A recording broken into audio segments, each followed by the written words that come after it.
He has filed a notice of intention not to oppose any of the petition in which he is joined as a party pursuant to Rule 11.2 of the Supreme Court Election Petition Rules 2017, and would wish to declare that the Attorney General is completely neutral on the dispute before this Honorable Court. The Attorney General nevertheless wishes to address this Honorable Court on two issues.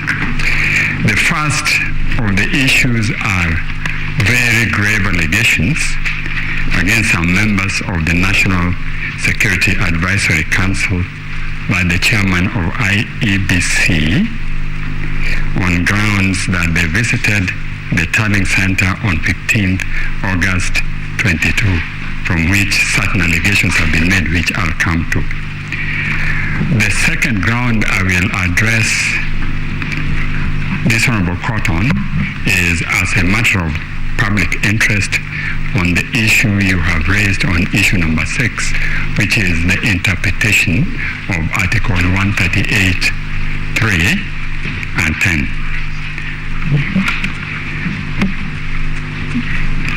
Chief Justice, the Court, the NSC is a body in charge of our security. It is part of the executive and is established for the benefit of all Kenyans. It doesn't have political identity or political intention. Its members comprise those at the top echelon of our civil service and security infrastructure, and it is a body which in any organization of extensive public interest gets involved to try and see how it can assist on matters of security. The chairman of IEBC, Mr. Wafula Chebukati, has purported to present before this Honorable Court that he has neither the knowledge nor connection with NSAC. The record establishes otherwise.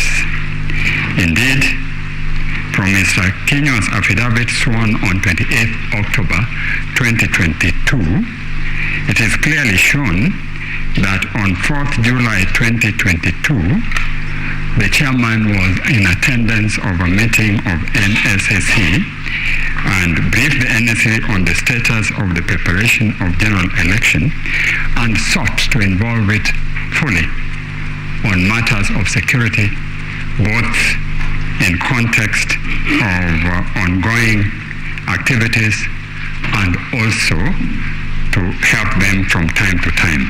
I would like to refer you to page 1331 of Mr. Kenya's affidavit annexed to the notice of application, which was notice of motion, which was filed before this court to get the context. At page 31,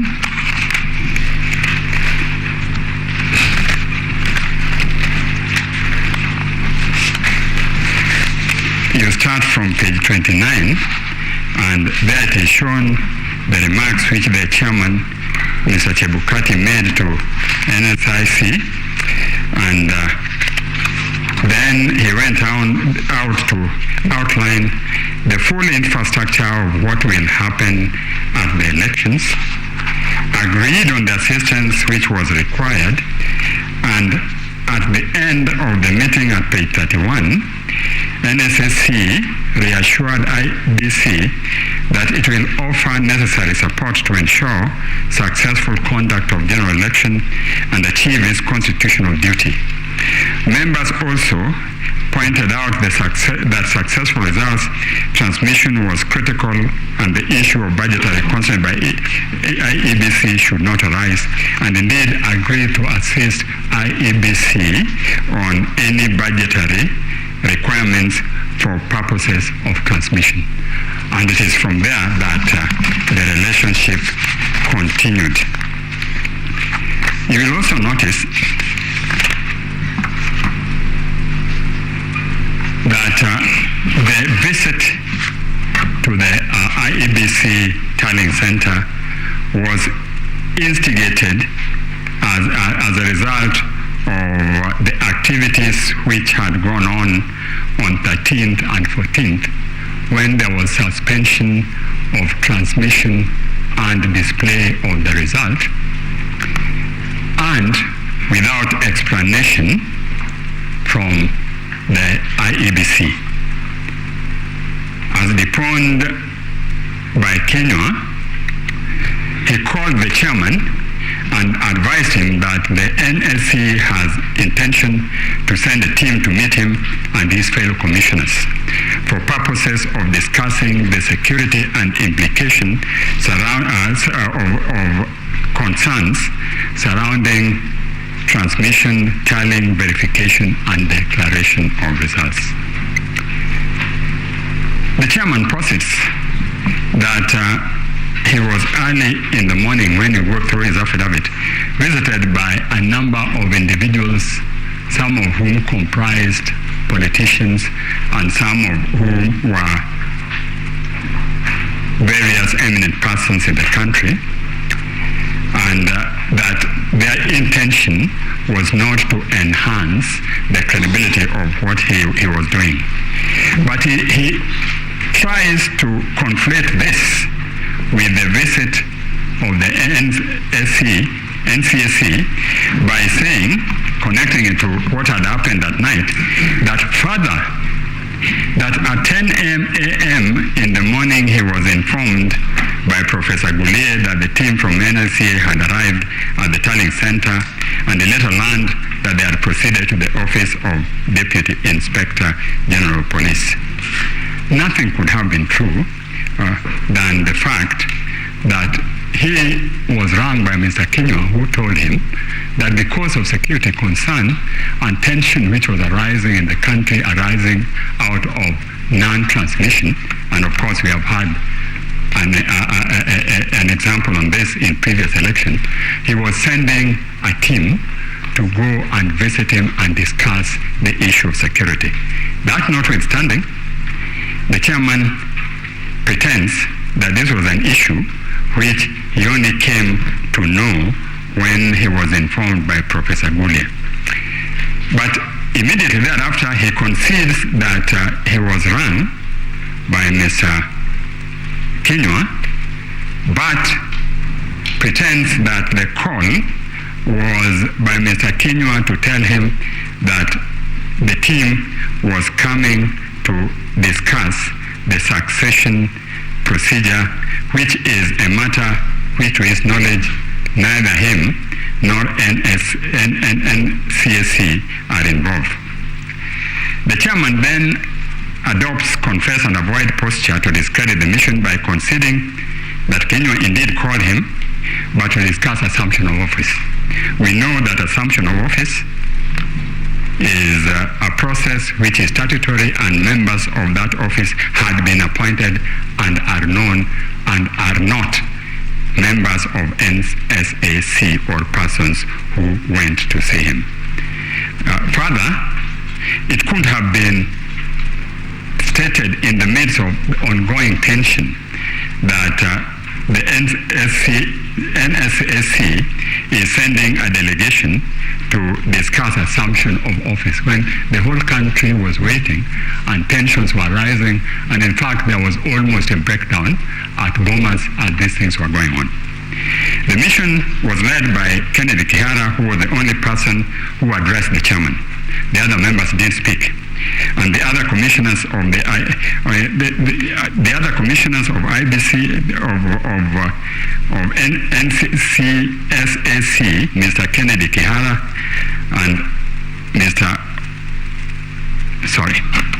the mission was led by Kennedy Kihara, who was the only person who addressed the chairman, and the other commissioners of IBC. Mr. Kennedy Kihara, in his affidavit sworn on 28 February 2022, equally confirms that his own presentation was to express the need to expedite the process of declaring the results and ensuring transparency in order to avert public anxiety. But the attitude of the chairman is exhibited by the contempt by which he treated this team. They were not met when they came. They managed to find where to wait, but they were kept waiting for 4 hours. Members of a security team in the midst of an election where tension was rising. Having led them, the chairman claims that Mr. Kiara proceeded to caution him, among others, that if IEBC declared the results with Honorable Ruto as the president-elect, chaos would erupt and that the blood of dead Kenyans will be in their hands. But at this time, they were meeting not in the presence of Mr. Kiara and the chairman. They were all contingent of commissioners and the team from the security who comprised 4 other people. And he is trying to allege that an executive, a top executive of government would have gone and made this declaration in the presence of all these people. This claim is of course denied. Mr. Kinyua, as you know, is a top civil servant, is a top professional, and we all know that in civil service, discretion is the promise of valor. I mean, in fact, they're so discreet that even in normal things, they would not dare have the public know it. Curiously, the chairman reported the events which unfolded at the Tallying Center on 15th August to the police, and they filed both an OB and also made a statement. There was no mention at all of this heinous act. There's also not any mention of the visit in any of the numerous statements the chairman made. As is common in the divided house of IEBC, the chairman was supported by 2 commissioners who incidentally also went to the police and made their statements, and both also filed an OB, no mention of this incident. On the other hand, the 4 dissenting commissioners have filed an affidavit dated 28th August, which confirms on behalf of ourselves and 3 others that the meeting indeed took place and what was discussed was issues of security, as was indicated by Mr. Kiara. The allegations made by the chairman are extremely grave and have irretrievably sullied the conduct of the official concerned, and indeed, if proven, can constitute an offense under Section 12 of the Election Act. The court views such allegations with great gravity. It has been the position of this honorable court that where an election offense is alleged, the evidence should be clear, cogent, certain, and the proof of which the law commands to be beyond reasonable doubt. It cannot be based on allegation on one side, on a team which is known to be divided, each part supporting its position, and on allegations of the chairman without any further proof when he had had an opportunity to indicate what happened and failed to do so. In the result, it is my humble submission that the allegation made cannot fly. All the chairman is doing is selling the character of other people to augment his claim for higher principle and integrity.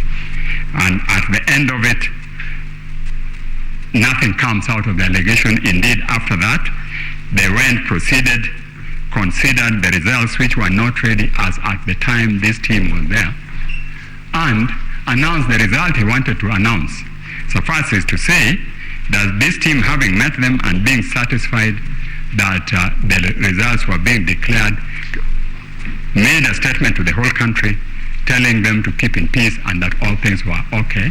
And you will find that statement made on 16th in the affidavit of Mr. Kinyua. The next issue the Attorney General wishes to address is framed as issue number 6, and that is direction of this Honorable Court on queries whether IBC carried out verification, tallying and declaration of results in accordance with Article 138(3)(c) and Article 138(10) of the Constitution. It is the contention of the Attorney General that the interpretation of the said article is a matter of public interest without going to the application of the article to the dispute before you. The parties have made submissions in connection with the above matter and will not try to take your time by repeating submissions already on record. In this respect, I adopt fully the submissions by Attorney General dated 28th August 2022.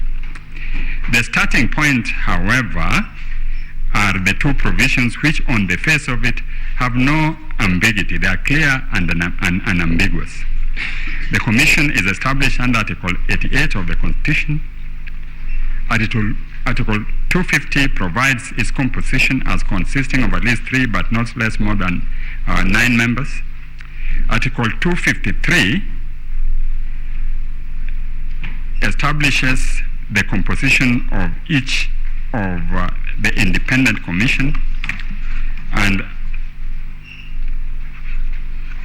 Article 253 provides its incorporation. Now, there has been interpretation both by this court and by the Court of Appeal as to what Article 138 it means. And in that respect, I would like to refer you to the case of Raila versus Electoral Commission, and that is the second petition of 2007, and at page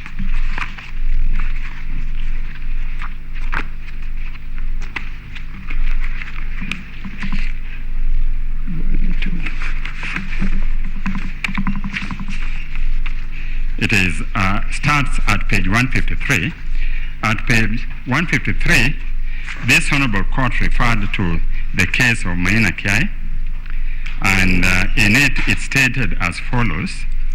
Clearly, at paragraph 263, clearly this provision in mind, the Court of Appeal in Maina Kiai decision was categorical as it rendered itself. Thus, we are satisfied that this elaborate system, the electronic transmission of the already tabulated results from the polling station contained in the prescribed form, is a critical way of safeguarding the accuracy of the outcome of elections. I do not see how the appellant or any of its officers can vary or even purport to verify those results. Further, the Court of Appeal stated thus, and this is the important one: the appellant, as opposed to his chairperson, upon receipt of prescribed forms containing tabulated results for election of the president electronically, transmitted to it from the near 40,000 polling stations, is required to tally and verify the results. The appellant as opposed to its chairman. Later in the ruling, the court stated that it was further argued, that is paragraph 293, it was further argued in court by a number of counsel for the first, second, as well, that disregarding from 34A's and exclusively relying on Form 34B, many of whose authenticity would later be called into question in the tallying process, the said were simply complying with the Court of Appeal in Maina Kiai. We have already held that we find little or nothing in this decision to suggest that by deciding the way it did, the appellate court restrained or barred first respondent from verifying the results from the before declaring them, or that was relieving the former from statutory duty of electronically transmitting the results. What the second respondent was barred from doing by the Court of Appeal and the High Court was to vary, alter, or change the results relayed to National Tallying Center from the polling stations and constituency tallying center under the guise of verifying.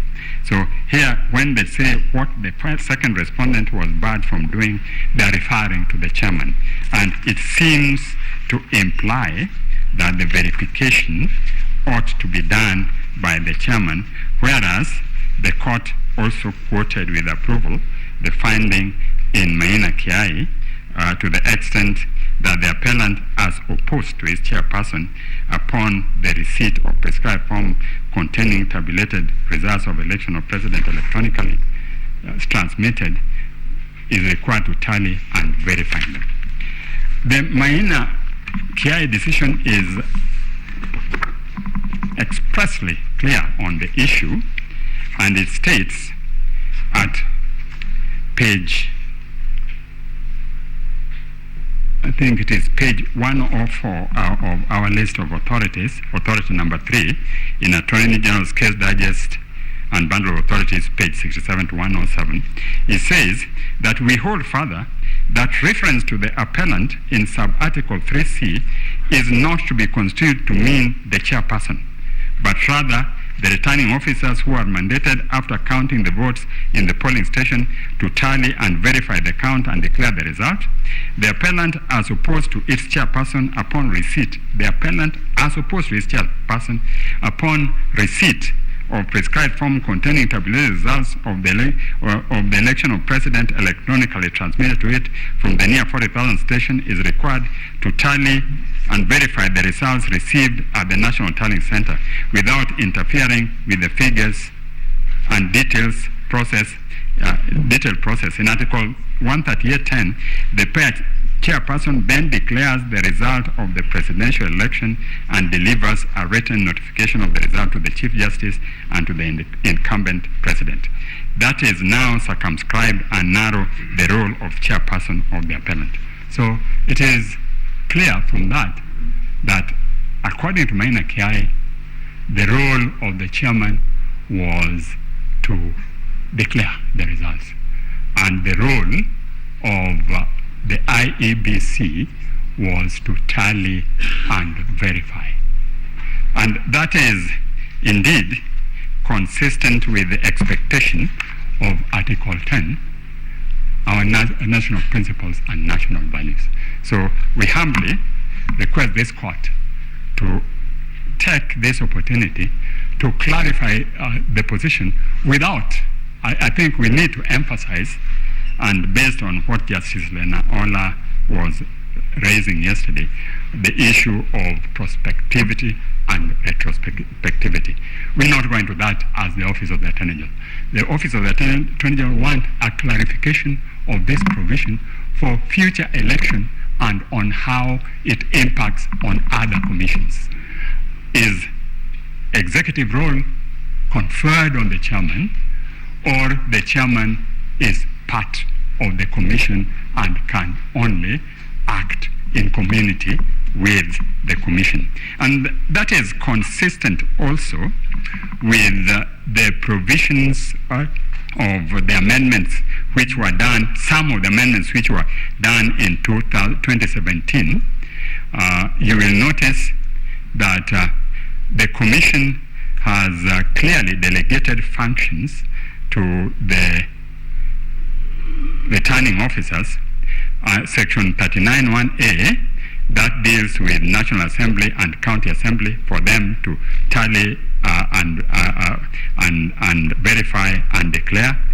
And 39(1)B deals with the right of the returning officers to tally, verify and declare the governor, senator and county women assemblies.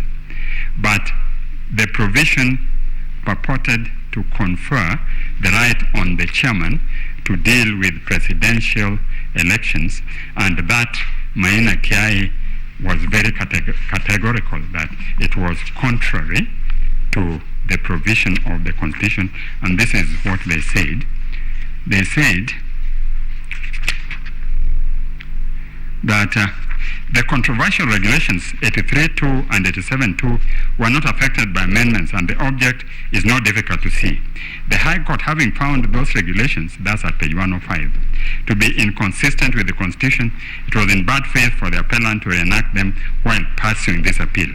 It is our firm position that the purpose for which Section 39(2) and 3 of the Act and Regulations 83.2 and 87.2c were promulgated or made have the effect of infringing constitutional principles of transparency, impartiality, neutrality, efficiency, accuracy, and accountability. So that was the position of Maina Kiai. Maina Kiai came to this court the appeal didn't succeed, and therefore it has impliedly been confirmed by this court. So we humbly request your lordships to take this opportunity, and my ladies, to take this opportunity to clarify that position.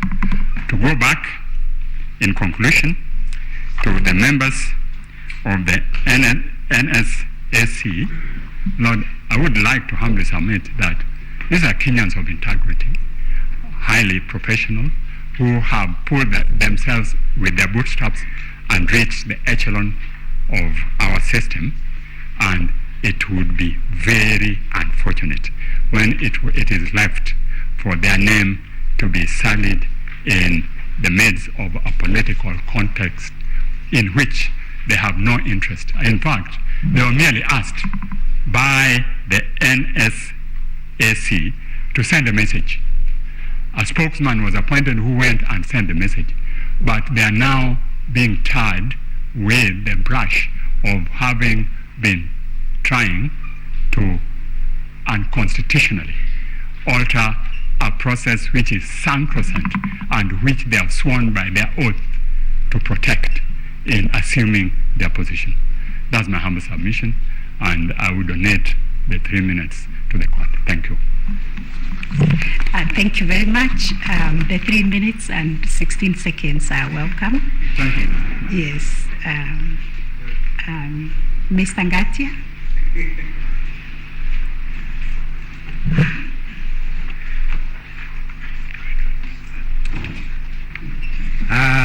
Thank you, Madam President. Please first allow me to introduce the lawyers who have burned midnight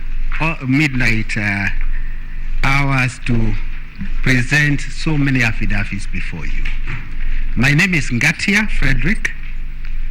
I'm assisted by the following lawyers: Mr. Kiragu Kimani, Senior Counsel; Mr. Kioko Kilukumi, Senior Counsel; Professor Kithuri Kindiki; Mr. Katwa Kigen; Dr. Muthomi Thionkulu; Dr. Linda Musumba; Professor Kivuva Kibwana; Mr. Elias Mutuma; Melissa Ngania, who I had the opportunity to present a matter in 2017 with her; Mr. Mwanza Ombati; Mr. Kipchumba Mokomen; Mr. Benson Milimo; Mr. Wilfred Nyamu Mati; Mr. Edward Mureu; Mr. Hirare Sigei; Madam Monica Nyogutu; Mr. Collins Kiprono; Wanjiko Nyaga; Emmanuel Kibet; Ian Shelela; Caroline Cherono; and Chris Ayeko. Most of them are in court number 1, following the proceedings very intently. Madam Chief Justice, I rise before you. I know it's been 2 long days. Please bear with us to oppose the petition filed by several petitioners. It is the first time in the history of this country that we now have 8 petitions. It must be a new strategy to disable the president-elect to mount a defense against 8 petitions within 4 days. But we didn't manage the impossible, and we now present our defense as follows. First and foremost, my lords, let us appreciate that these consolidated petitions arise from a presidential electoral contest. It is an electoral contest. Ideally situated, or it should ideally be resolved by electorate, the Kenyan voters, not by a court of law. But because it is also part of the constitutional structure of this country, this Honorable Court is granted original jurisdiction by the Constitution to resolve this contest. But in resolving this contest, it is necessary to bear in mind that all you have are affidavits filed by the contestants. The difficulty with affidavits is that one can structure fiction and peddle it as a pleading, as I'll be demonstrating. I will start with Article 38 of the Constitution because to me that is the beginning of an understanding of this contest. Article 38 is the one that empowers a Kenyan to vote by secret ballot. And that simple sentence can be broken into three or into two parts. Voting by secret ballot, meaning it confers on the individual power to exercise a freedom of choice unhindered by anything. Number two, or the second part of it, the vote gives the citizen a power or a badge of dignity for self-actualization. Self-actualization in the sense that a voter is entitled to vote for a candidate of their choice. Article 38, to my understanding, therefore becomes the beginning of the understanding of the correct situation that is before this court.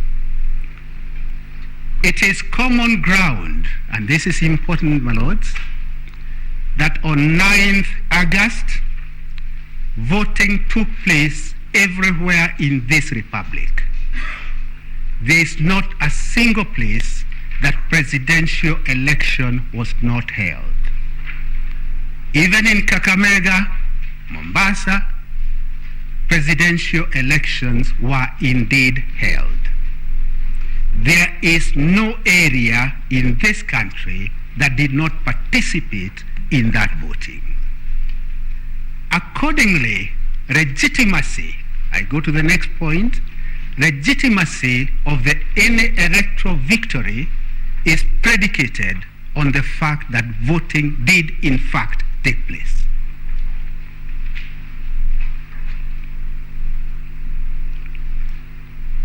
From Article 38, one then goes to Chapter 7 of the Constitution,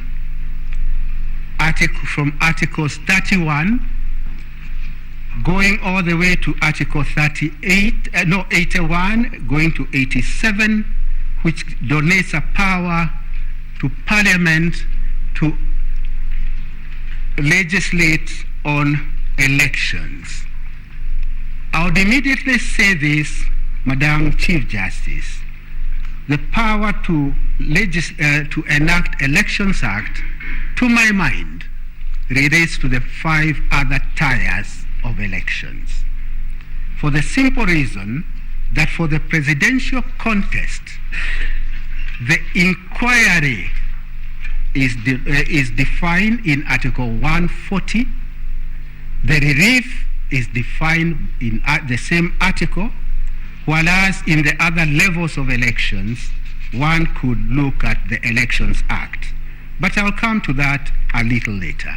I'm doing first and foremost a broad introduction of the areas that we'll deal with.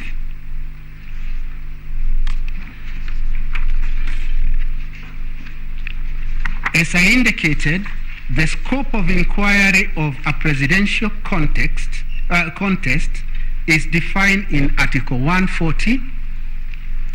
Before you are 8 petitions. They have mutated. Now there are 7.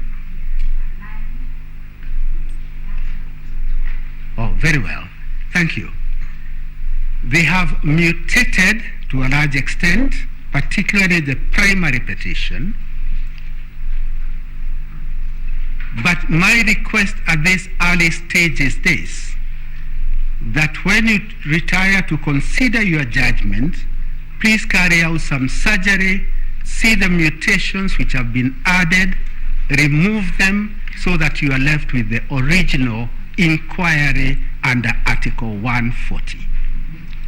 Why it is necessary to do so is because other things have been infused in this inquiry, like who is to be punished, who is to be castigated. Those are not matters that can be dealt with within the purview, limited purview of Article 140. As a matter of fact, when we argued Raila 1 in 2013, this apex court said a petition under Article 140 should be, I quote, concise, precise, and well-focused. Well-focused. It cannot be a meandering, never-ending saga involving other persons other than the inquiry which is specified in Article 140. As I indicated, since elections were held everywhere, that legitimacy then translates to the following. The people of Kenya did express their sovereign will. They did express that on 9th, and what is now under inquiry is whether that sovereign will by the 14 million Kenyans is to stand unhindered, or whether this court would consider any other remedy other than upholding the sovereign will of the voters. Madam Chief Justice, just barely 2 years ago, Ghana was in the same position that this court is in.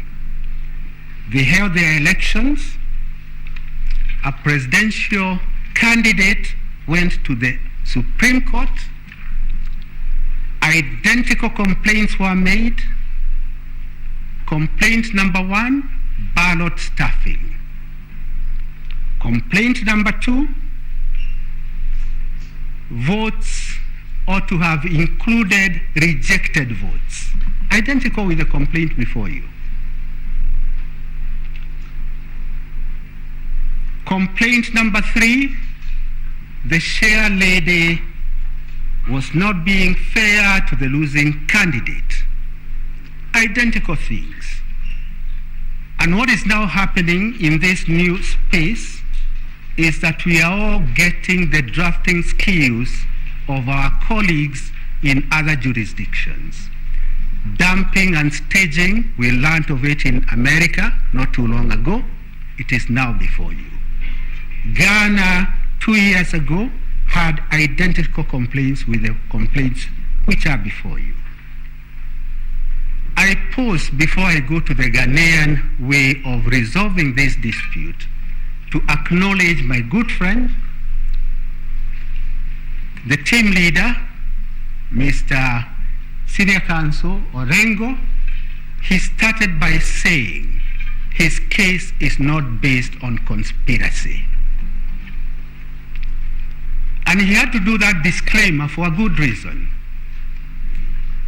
It is the reason that, other than conspiracy, there is no case. And I'll come back to that in a moment. I go back to Ghana. Ghana considered all the evidence that was adduced, and the Ghanaian Supreme Court came to this conclusion, that the work of the court in a contest of this kind is to look for a substantive truth. I underline the words substantive truth of the elections. Look for the substantive truth of the elections. That's the Ghanaian approach. Then if you look at you are able to ascertain the substantive truth of the election, then the next very important values, they call them values, is to try to get finality and stability. Substantive truth of the elections. Next layer, finality and stability. Why is there need for finality and stability? The whole purpose of these elections is actually to underscore our democracy, to have a government in place for the next 5 years, and then we'll have yet another round of seeking the voters' validation of who will form government. I emphasize the finality and stability because at the end of this contest, what will be bothering this honorable court, if I dare say so, it is what are the reliefs to be given. Elections are carried out by our good Kenyans. I said in 2013, I repeat it again, we are unable to inculcate amongst ourselves the culture of accepting the electoral results. We are just unable to do that. Maybe it is in our psyche, maybe it's in our makeup, but we are unable to do that. Because we are unable to do that, we must then come to this honorable court to try and resolve that dispute in a very unfair way, because the dispute ought to have been resolved by the electorate. In my submission, when you look at this case, devoid of lawyers' arguments, you find it is based on certain planks. Plank number 1, Form 34A was hijacked mid-air,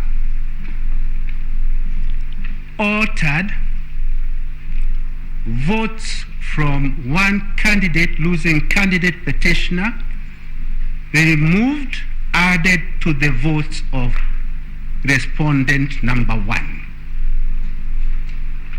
That is a major plank of it.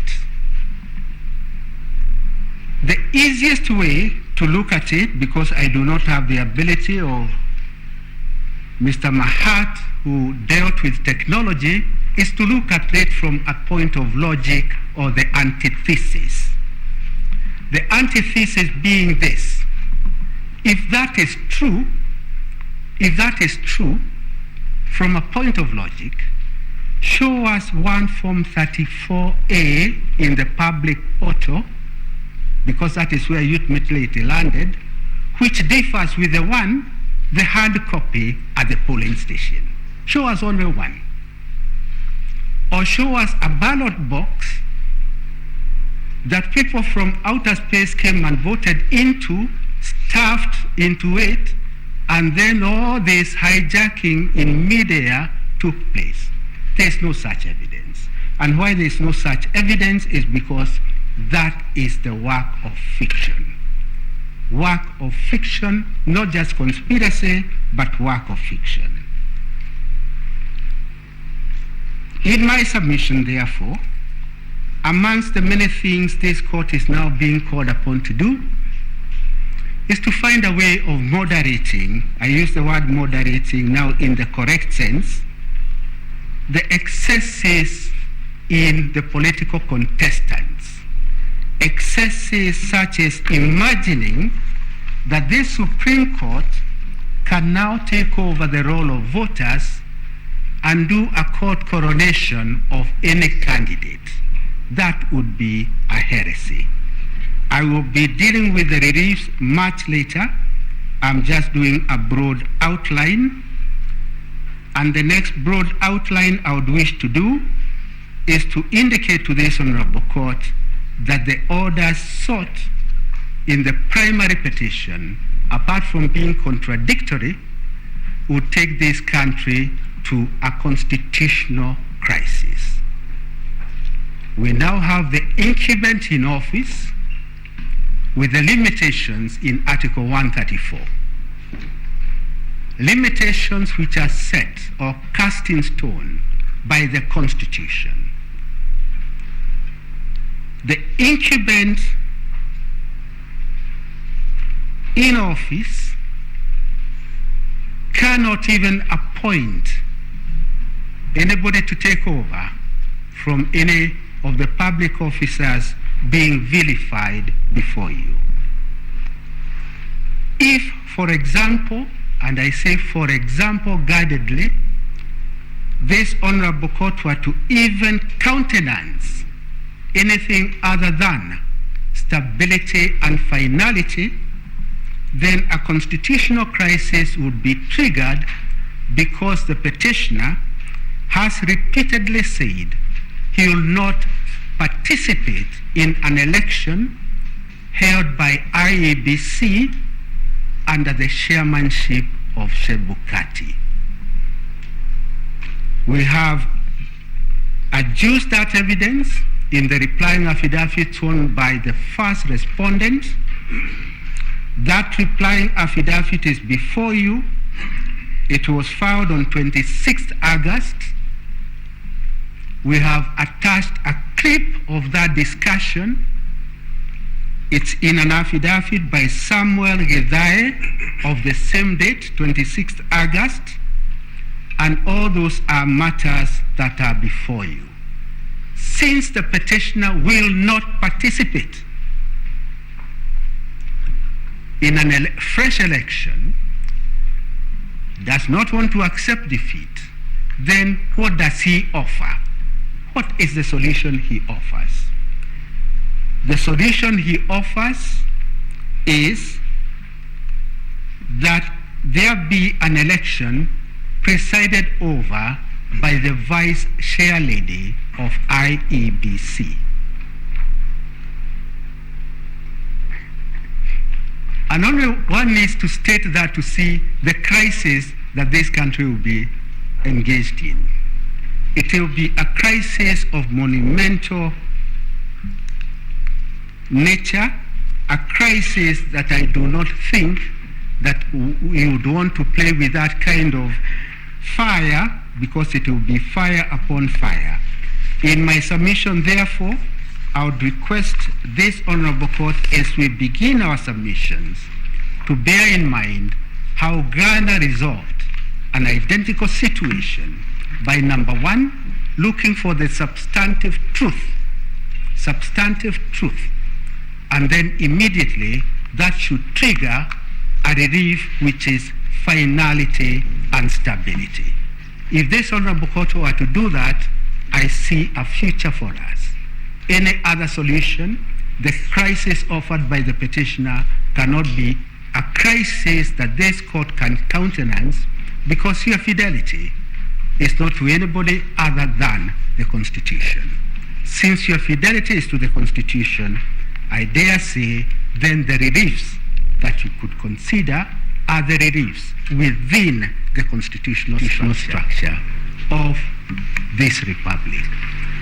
With those comments, Madam Chief Justice, allow me to invite the first counsel to present, who is my good friend, Mr. Katwa Kigen.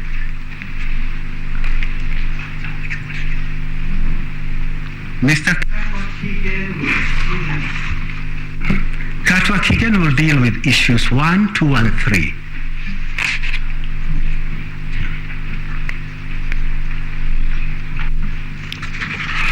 May it please, Madam President, my ladies,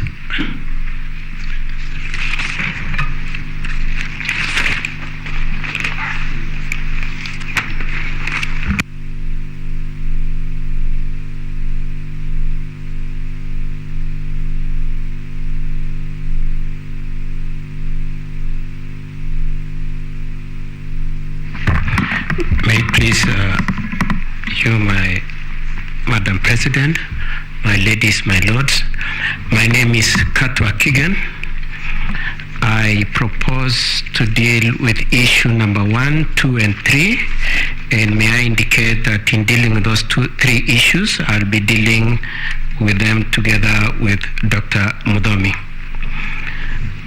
My lords and my ladies, the three issues are to this effect. The first issue relates to the integrity of the technology, and the wording of that issue is whether the technology deployed by IEBC for the conduct of 2022 general elections met the standards of integrity, verifiability, security, transparency to guarantee accurate and verifiable results. The second issue relates to the question of whether there was interference with transmission, and it is to the effect whether there was interference with the uploading and transmission of Form 34A from the polling stations to the IEBC public portal. And the last issue that we will be dealing with Dr. Mudomi is the question of whether there are differences in Form 34A, and the wording is whether there was a difference between Form 34A uploaded to IBC public portal and the Form 34A received at the National Tally Center and Form 34A issued to the agents at the polling stations. Now, my lords and my ladies, some of the issues that I will be discussing, or rather some of the issues we'll be discussing with my learned colleague, are issues that have been discussed, but we must mention them, especially considering what the petitioner in the petition that we are dealing with, the one by Honorable Raila, states at paragraph 35 of his petition. And in that petition, I'm just reading the second sentence of that plea, where he states, the evidence shows that the acts complained of were committed by third parties, senior employees of IBC, acting in connivance with the second respondent in order to achieve a predetermined outcome in favor of the ninth respondent, and the ninth respondent for purposes of this petition is the first respondent. And so we are coming from the position that we maintain and insist that there was nothing that the first respondent did that could be said to have exceeded or to have amounted to collusion with the IBC. And I would like to start my submissions by reference to the issue of Form 34A and what the first respondent and the second respondent did. My lords and my ladies, in Mainakia it was determined that Form 34A is for all practical purposes cast in stone. What Form 34A contains is the last word in respect to the wishes of the voters in the given polling station. And if it has to be in any way impeached, it is only when it has been brought to court. And so, in recognition of that, the first respondent, as allowed in law, availed his agents at the polling stations to participate and watch over the process of the elections.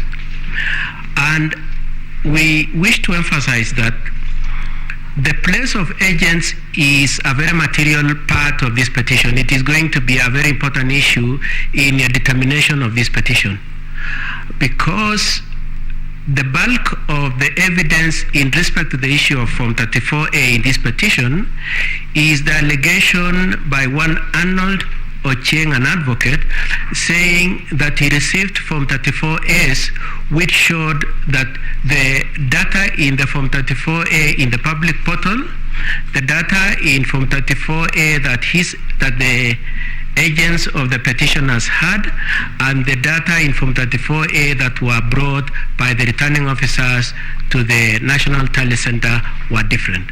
And so the question of whether or not they were agents, whether they could be trusted, and so on and so forth is important. But for purposes of the first respondent, we wish to maintain the position that he had agents, and those agents are failed to him from 34A through his lead agent. And after the Form 34As had been filled at the polling station, and all the agents available had been invited to endorse and confirm that the data captured in the Form 34A were true and accurate. After that had been done, the first copy of the Form 34A was then transmitted to the National Tally Center, the public portal. The other one was then taken to the National Tally Center. Now, I just want to emphasize two issues in that. One is that both the parties for the petitioner and the parties for the first respondent, had a chance to participate. The second thing I wish to emphasize, my lords and my ladies, is that in the entirety of the petition, none of the Form 34As at the point of the polling stations have been presented as having been challenged at any point. So that then the irresistible conclusion that should be made from the point at which the Form 34A originates is that those Form 34As represented an accurate state of affairs at the polling station, both in terms of data and in terms of the integrity of the process of voting and the counting of the votes. And as I said, then the Form 34As find their way to the National Tally Center, both in terms of transmission and the physical delivery by the returning officer.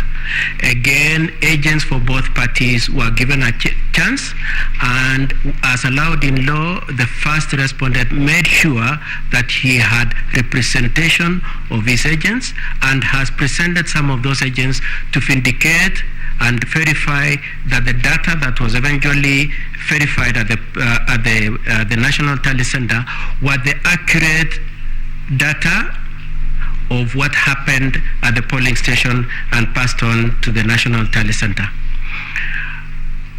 I would like also to emphasize that the two things that were supposed to be done at the National Tally Center was to determine the data, and secondly, to establish the security features of the Form 34As.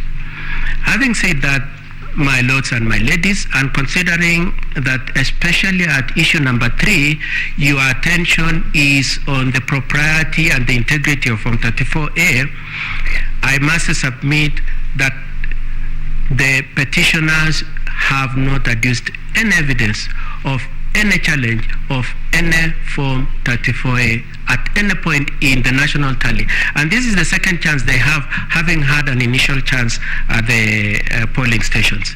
There is none of the Form 34As that have been challenged. It is with this state of affairs then, and as a result of this process, that eventually we have the declarations of the result coming out to indicate that the total votes cast, total valid votes cast were 14,213,027, being a product of a process that was interactive and where all the parties were involved.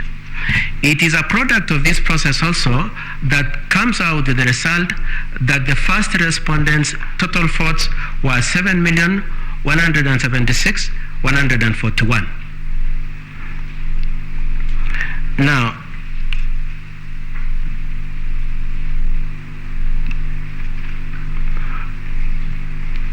the process of verification of the Form 34As before they were transposed to Form 34C is a process that took 6 days.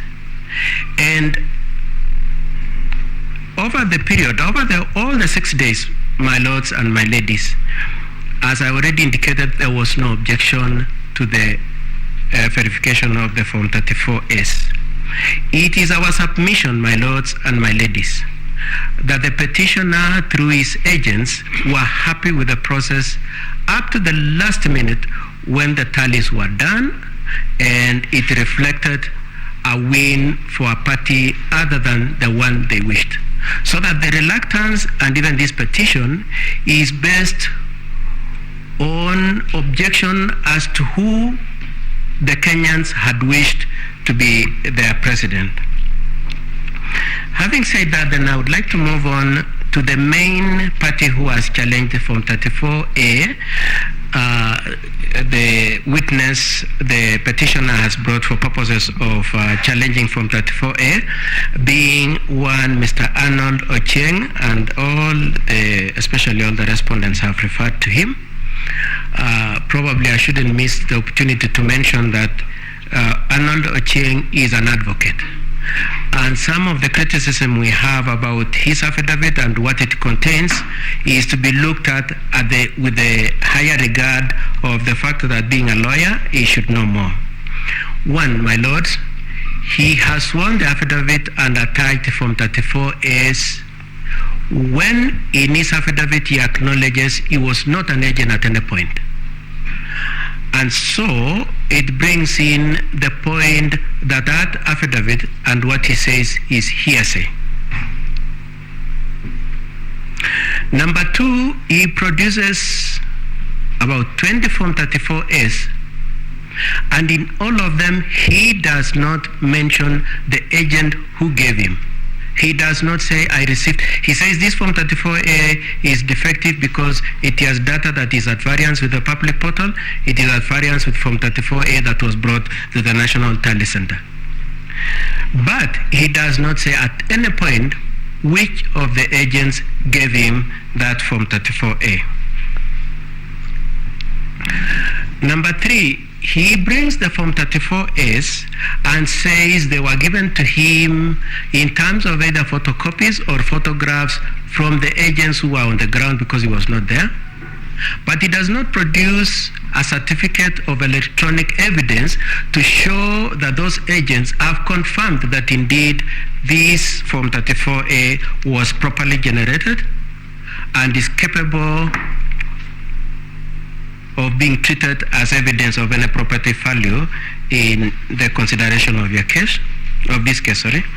And lastly, my lords and my ladies, Mr. Ochieng then certifies that these Form 34As that I'm producing, having skipped, of course, certification from the point of agents, he does a certificate himself saying this Form 34As that he's presenting to court meets the criteria required by Section 106 of the Evidence Act, the electronic evidence. That certificate, my lords and my ladies, says it is a certification of a production of a video, when in fact the attachment he produces are Form 34A. And so, my lords and my ladies, in considering that item number 3, the issue number 3, we pray that you take into account that the principal witness on that issue of Form 34A has adduced absolutely nothing in support of the petitioner's case. In firstly, my lords and my ladies, on our part as the first and second respondents, and similar to what the third and the fourth respondent did, was to pick the Form 34As that the petitioner had brought and said they demonstrate that the Form 34As lacked integrity. And then we went to those polling stations and asked the agents and the presiding officers in those polling stations to confirm to us what they know about the Form 34As that Arnold had brought to this court. And my lords and my ladies will see that we have attached over 6 affidavits from the agents, and each of them say each of those forms were falsified. And I'm using the words falsified to be polite about the issue. I know my colleagues have said worse than that on that issue. The third issue I wish to take up on the issue of Form 34A, the first one was the process, the second one is the evidence against the first and second respondent on that. The third issue I wish to take up about that Form 34A relates to the issue of how they were housed in the public portal and the transmission. And the first point I wish to observe and submit, my lords and my ladies, is that we pray that the court keeps the conscious awareness that the elections were not electronic elections. They were manual. The only issue that was electronic was photo registration, photo verification, photo identification, and the results transmission. And in these proceedings, our focus and attention relates to transmission.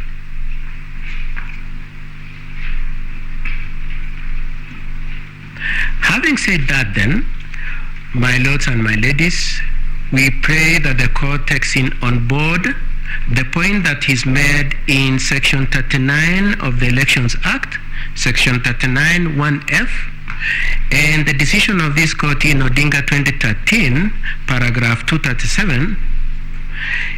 At Section 39, it is indicated that the propriety of the election process will not be defeated by reason of results transmission. And in the Odinga 2013, the court said that it takes judicial notice that it is possible that technology can fail and our elections will not be held captive to the likelihood and the risks that relate to technology. Now, my lords, we would like them to submit to this effect, that assuming for argument's sake it is true that there were any deficiencies or any defects in the process of the transmission of the results, it is our submission that that did not impeach the elections, because eventually the election and the results were declared based on the hard copies that were brought by the returning officers from the constituencies. They were not based on the portal, that the portal is meant for comfort, for transparency, for accountability. It is not meant to represent the accurate and the true results. It is the hard copy that is taken to the National Tally Center for purposes of verification in terms of data and for security features. Two last issues on that issue, my lords and my ladies. The first one, my lords and my ladies, is we pray that in reflecting on this issue of Form 34S and the alleged discrepancies and improprieties, you do note that the petitioners do not point out the variances that they are alleging exist. But most importantly, they do not come up with their own tally. They are saying the results that I just read a few minutes ago, that is 14,213,027 being the total valid votes cast, and the 7,176,141 in favor of the first respondent are inaccurate. They say that. However, they do not come forward and say this is the correct tally and it is based on what. And we pray that you take that on board in considering that issue. With that, my lords and my ladies, I submit that the petitioners have failed to discharge their burden of proof, which is above balance of probabilities, to demonstrate that indeed there was any deficiency or defect in Form 34A or in their transmission, and I adopt the submissions made by my colleagues, especially for IEBC. The second issue I wish to address, my lords and my ladies, is related to the same issue of transmission, being the alleged logs that third parties are said to have used to interfere, and in the words of the petitioner, to stage, to dump the Form 34S. And my lords and my ladies will notice that in support of this contention, the petitioners are relying primarily on two affidavits, one by John Kidongo and the other one by Benson Wasonga. And the chain of events is to this effect. John Kidongo swears an affidavit that he sat in some discreet place. He says somewhere in Karen. I don't know what he has against Karen. He says he sat somewhere in Karen with someone whose identity he doesn't disclose, and he was told that some log particulars were used to interfere with the results. Then we have the Nasonga step in and purport to analyze those logs and say indeed his observation as an expert in IT is that those logs were used to interfere with the results. And we would like to observe a couple of things. The first one, my lords, as already submitted by my colleagues in the IBC, is that evidence from Kidongo is a third level hearsay. It is based on information given to somebody who is not disclosed, and Kidongo is the third person in that order. By the time Benson Wesonga is purporting to do analysis, he is at fourth level of hearsay. But more interestingly, my lords, we took time to look at the logs, and what struck us was that one of the logs which had been manipulated, one of the logs escaped their attention, and it has a date 2017. I know my learned friend Mahat already explained how in the 2017 polling stations were used as part of those, possibly the matrix of the logs.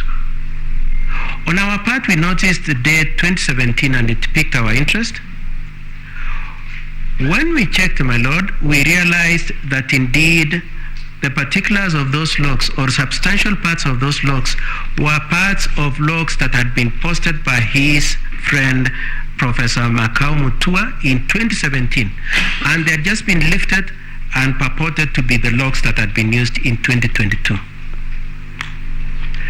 In response, and without being technical, we put in an affidavit saying these logs were the one tweeted in 2017, these logs were the one used in the petition in 2017. And what then Mark Kidongo did was to make a fast retreat and saw an affidavit saying, I am retracting what I said, I am retracting the allegations that those were the logs that were used. Now, unlike the first affidavit where he had said he had been given those logs by somebody else, he now comes and disowns those logs personally. He does not say, I have gone back to the shadowy person that I used, and he has told me that I am mistaken. He now takes responsibility for it and says they are wrong. But he not only says that and just leaves it there, he says, by the way, please understand me, they were meant for demo. He says that I had indicated them and they were meant for demo. And you look at that, you'll see that in his affidavit of the 28th August 2022. Now, my lords, more importantly for our petition, more importantly for our response to the petition, is that those are the only logs that had been presented for purposes, in terms of logs, those were the only logs that had been presented for purposes of challenging this petition, these elections. With Kidongo's withdrawal of those logs, my lords and my ladies, we would have expected that then that element of the petition would not be given to you. You would not need to consider them again because they have been withdrawn. What happens then? One Justice Nyangaya walks in as a respondent and introduces new set of logs. And then, almost in character of Benson Wesonga, he jumps into those ones and now analyzes them and again says they demonstrate and indicate that there was interference with the transmission and the public portal. My lords, as my senior counsel Ngati had indicated, we have a scenario where the petitioners were able to have friends in the part of the case of the respondents. And then we have the situation where Nyangaya as a respondent now makes a new petition, my lords. And we would like that to be an issue for your consideration. Whether you will look at the new logs that have been introduced by Nyangaya in the cause and purport that he is a respondent when in fact he is an extension and a surrogate extension of the petition. We submit, my lords, that and my ladies, that you should reject the attempt to have introduced a new petition, one, and number two, a petition that was filed out of time, and number three, that has been innovatively done by the petitioners to extend their case. We pray that you do find that the issues of the locks are dead and they are not available for your consideration. As my learned friend Mr. Mahat said, and Abdikadir said, we would pray, and Mr. Gumbo also said, we would pray that you apply your minds to the scenario where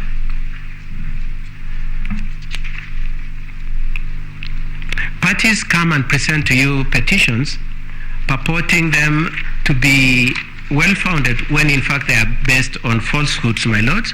And my lords, we challenge you to exercise your capacity to be annoyed at this kind of a conduct. Lastly, my lords and my ladies, I have been instructed to also say something about the arguments made by my friend Omutata in petition number 7, in which he argues that the data shows that indeed none of the contestants achieved more than 50+1. And I just want to say three things, my lords and my ladies. Number one is that Omutata in paragraph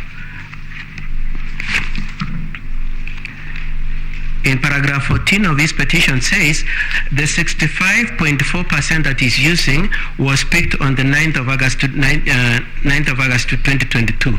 My lords, as Mahat had already explained, that figure kept changing, as by close of day on the 9th of August it had changed to 64.6, and by close of all the data it was 64.7. My lords, he used a percentage that was not static but was moving. The second thing, my lords, is that he used the wrong denominator. He calculated his data using the total registered voters as opposed to total registered voters in respect to the KIMs that had reported their data. And I think Mr. Mahat already explained that very well. And for all those reasons, my lord, we pray that you do not come to any temptation that indeed the 9th respondent did not achieve 50+1, but indeed to adopt the calculations as done by IBC. Thank you very much, my lords. I pray and request to cede ground to my friend, Dr. Tiongolo.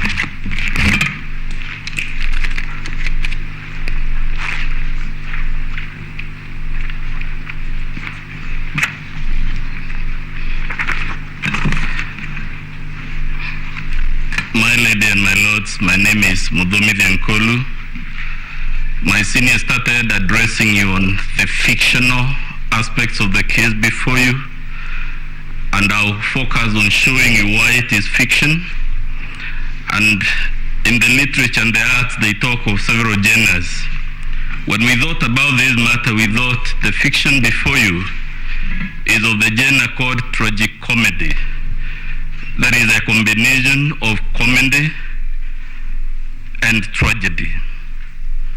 In terms of tragedy, we thought of Macbeth, and we thought of Macbeth talking about the demise of Lady Macbeth and the frustrations of life, and saying it is a story full of sound and fury which signifies nothing. I will tell you shortly why this petition before you is a work of fiction, and specifically a story full of sound and fury, what my colleagues have called shock and awe, but which signifies nothing. We thought of the comical bit of this case, that we have to engage this eminent court to hear spurious allegations. And the comedy we thought about is called Much Ado About Nothing. And we'll be hoping to persuade you that the case before you is not only full of sound and fury but signifying nothing, but is much ado about nothing. Lastly, we came closer home and thought of a work of fiction in the realm of comedy and tragedy by a son of East Africa called Shaban Roberts. That work is called Kusadikika. And many of you, my lords and ladies who have read it, you will find it is a work in which people are invited to believe every allegation, however spurious, however preposterous. And we suggest to you that maybe the petitioner himself is taking you to be that country called Kusadikika by Shaban Roberts, in which if you're told the sun rises in the north, you don't apply your mind.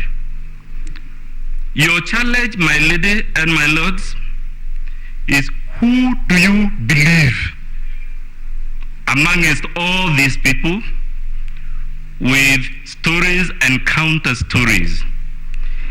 Is it the man whose name combines the names of two saints, John and Mark, and the third name, Githongo,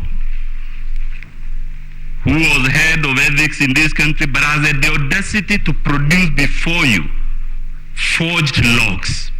And when he is called out, instead of profusely apologizing, he says you yet another affidavit full of ifs and buts. Is it Arnold Ochieng Oginga, advocate of the High Court of Kenya? A learned man, to be fair, but who produced to you documents that were disowned by all the presiding officers, and documents he hasn't told you where he has found them, and which my classmate Mr. Mahat was able to show you have actually been doctored to fit into the narrative of the fiction. Or my lord, are you going to believe Githongo when he tells you that the undisclosed man was demonstrating to him a Form 34A for governor, even though we all know the results for governor are not streamed on the public portal? Or my lord, are we going to believe the four commissioners who we all saw day and night for 6 days and 6 nights? I use the word deliberately, my lady, because we never left our TV screens. 6 days, 6 nights. We saw them announcing results that had been verified, and you were told by Mr. Mahat, indeed they announced most of them. But when the winner becomes apparent, they suddenly turn around and tell you Mr. Chebukati is a bad man, he should be crucified. Are those the people we are going to believe, my ladies and my lords? Or are we going to believe the petitioner himself when he tells you in his petition and affidavit that the Honorable William Ruto intercepted, altered, staged, and then dumped Form 34A on the e-portal? My lady, why we thought this was the most elementary attempt at the fiction, if you do your math, what the petitioner was telling you that the Honorable William Ruto was intercepting and changing on average 23 Forms 34A per second in the span of 8 minutes, that he claims we staged, dumped, and altered over 11,000 Forms 34A. A question was asked yesterday, my lady, how do you and how, when do you change a Form 34A? And I will invite you to note from the structure of that form that most of the data comes pre-printed. The name of the polling station is pre-printed, the serial number. So the only things you would alter on that form are actually the things written by hand, either by the presiding officer or by the agent or the deputy presiding officer. 3 clusters of people In the event there are 4 agents, we are talking handwritings of about 7 people. And you're being told the Honorable William Ruto had the capacity to intercept these forms, 11,000 of them in 8 minutes, and alter them. It is in the realm of fiction. And I suggest perhaps politicians should stick to politics and leave fiction to artists. Or are you going to believe, my lady, when you're told that the Honorable William Ruto had this young man with a laptop at the National Tallying Center, and that this is the laptop he was using to do these things called dumping, staging, and whatever not? I think we may have our own views about various citizens, my lady and my lords, but I am struggling to understand who is this fraudster that would walk to a laptop not in some remote place, some inaccessible place where all he has is the network, but he would go to the National Tallying Center with a laptop, and the only reason he has that laptop is to intercept results in the full glare of our TV cameras, in the full glare of all those security men and women that are in that tallying center, under the eagle eye of all the agents. It is simply spurious.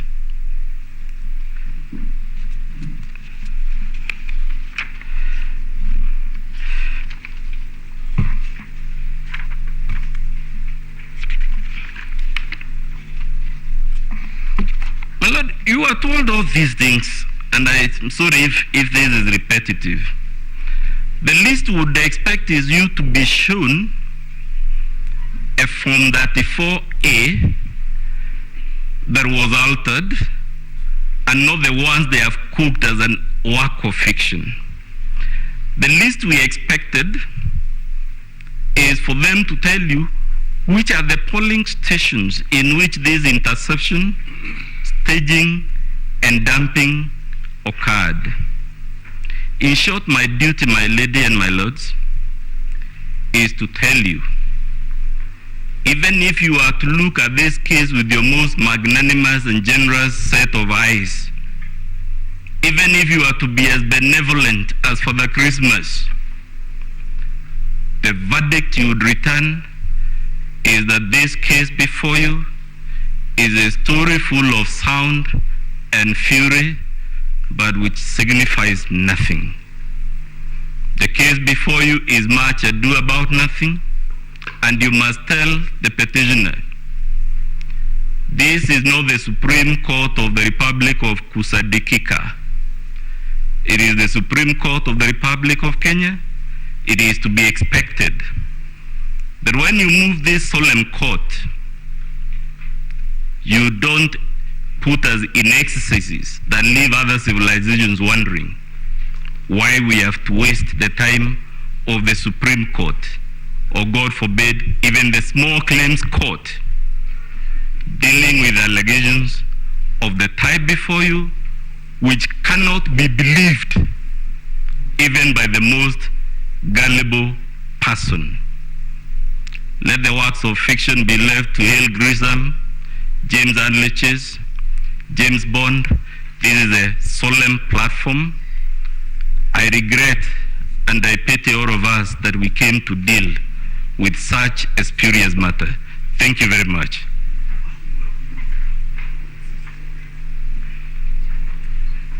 I see the ground now, my lady, to my learned friend, Melissa Ngania. She'll take over on issue number 4 and 5.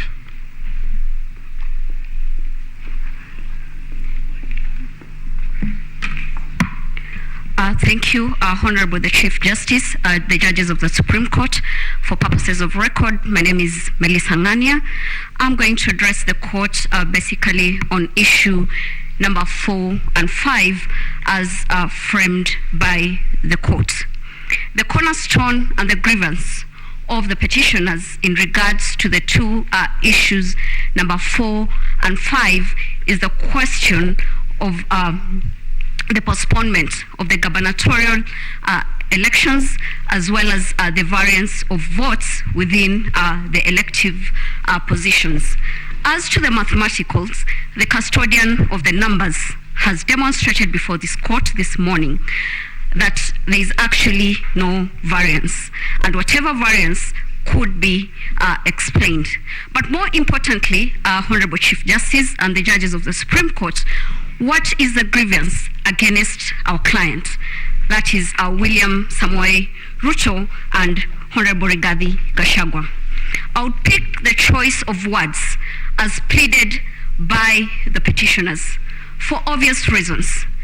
This is an election petition, a presidential election petition that has the crust of proving its standard to the required well laid down principles in law. Now, this is what one Celestine Anyango tells us.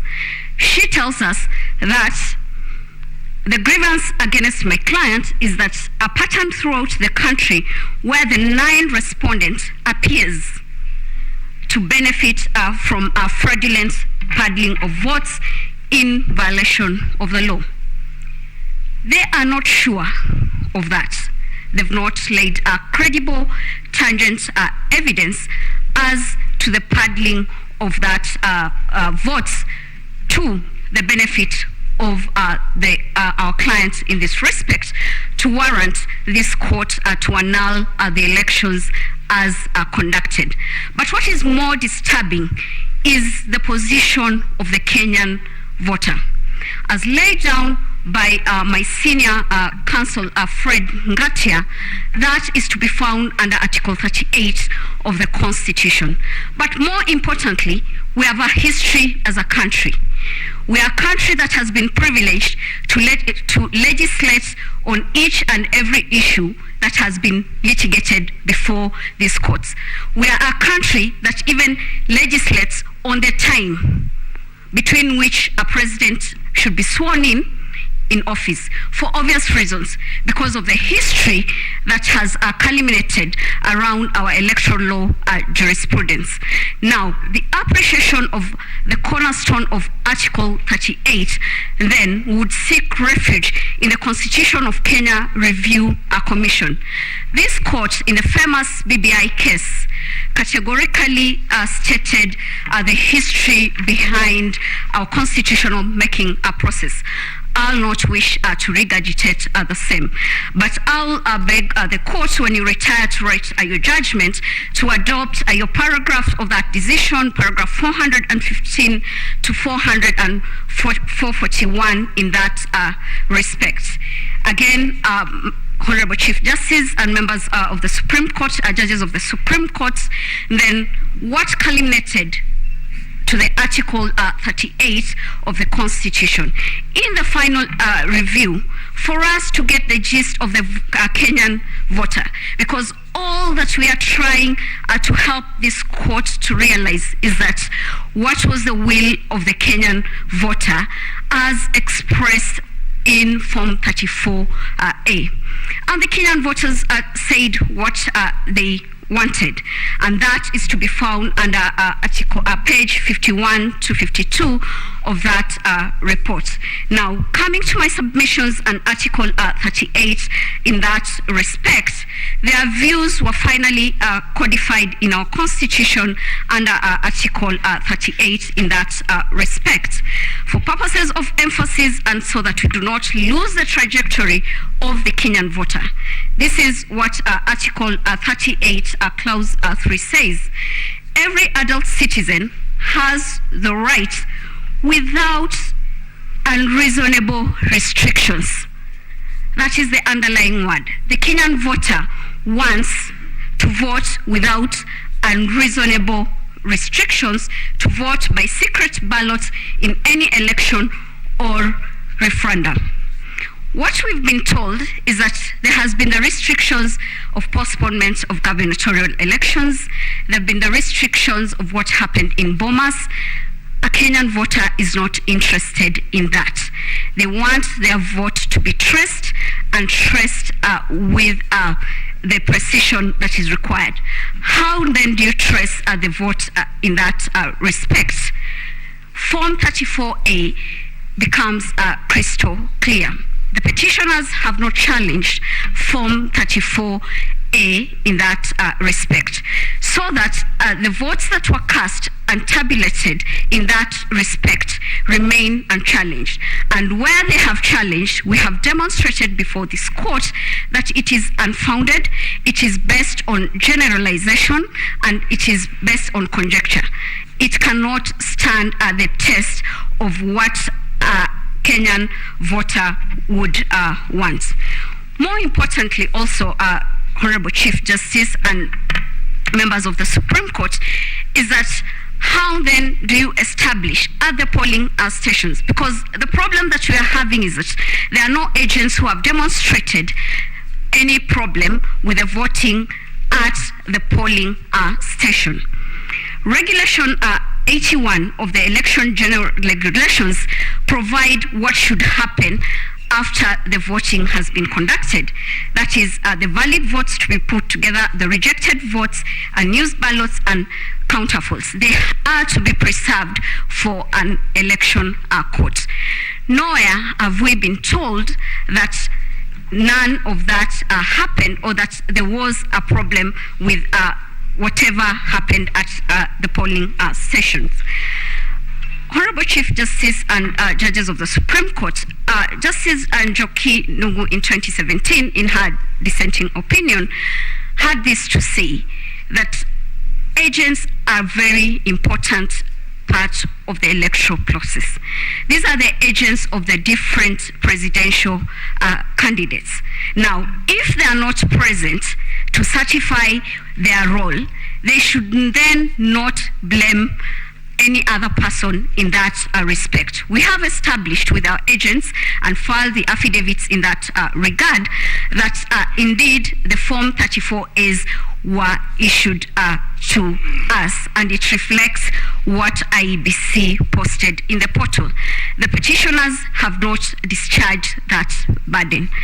They cannot now come back and say that they would want to challenge an election by failing to do that which they are required in law to do. What has happened? We've been told a lot of stories. We have 8 petitions, all trying to explain a lot of things. In my concluding remarks, I'll seek refuge in the Holy Book. In Proverbs 10:19, it tells us this: when words are many, sin is not absent, but he who holds his tongue is wise. They've had to use 8 petitions to say what they want to say. In those abundant words, then sin cannot be lost in that respect. It will be my humble prayer that the petitions before this honorable court be dismissed. I'll take this opportunity to welcome my learned senior, Professor Kithure Kindiki, to address you on the 6th issue. I'm most obliged.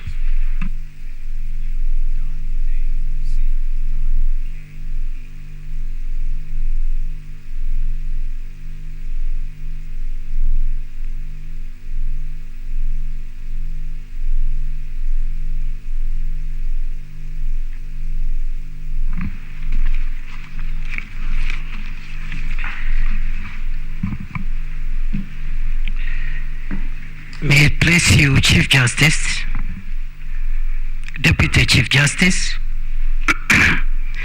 judges of the Supreme Court. My name is Kithure Kindiki for the first respondent. On 15th August 2022, a mob of people, including people holding senior positions as state officers, invaded the dais at the National Tallying Center of the presidential election at the Bomas of Kenya. In what I regard as a very, very orchestrated and clear attempt to interfere with the powers of the IBC to declare the presidential results following the verification and tallying of those results. As a result, chaos erupted. Several IBC commissioners, staff, and other people who were lawfully at the tallying center were seriously injured. To date, nobody has been asked even to write a statement on what happened on that day. Today, no investigations whatsoever have been made by the agencies of state which should be doing this. And to date, this heinous and frontal attack on our democracy remains unresolved, and the perpetrators are marauding around the country, and some of them are in this courtroom. Chief Justice, judges of the Supreme Court, the events on that fateful day mirror what, in our respectful view, took place on January 6, 2021, when a rowdy gang of violent protesters laid siege on Capitol building in Washington, D.C., in the United States of America, following the spectacular defeat of Donald Trump as president of that country in the 2020 election. The chronology of events of that day, the day our country was shamed in the eyes and in the presence of diplomats from all over the world, local and international press. The events are detailed in the affidavit of Mr. Wafula Chebukati, a gallant son of Kenya. That affidavit is before this court and is dated 26th August 2022, particularly paragraphs 58 to 75.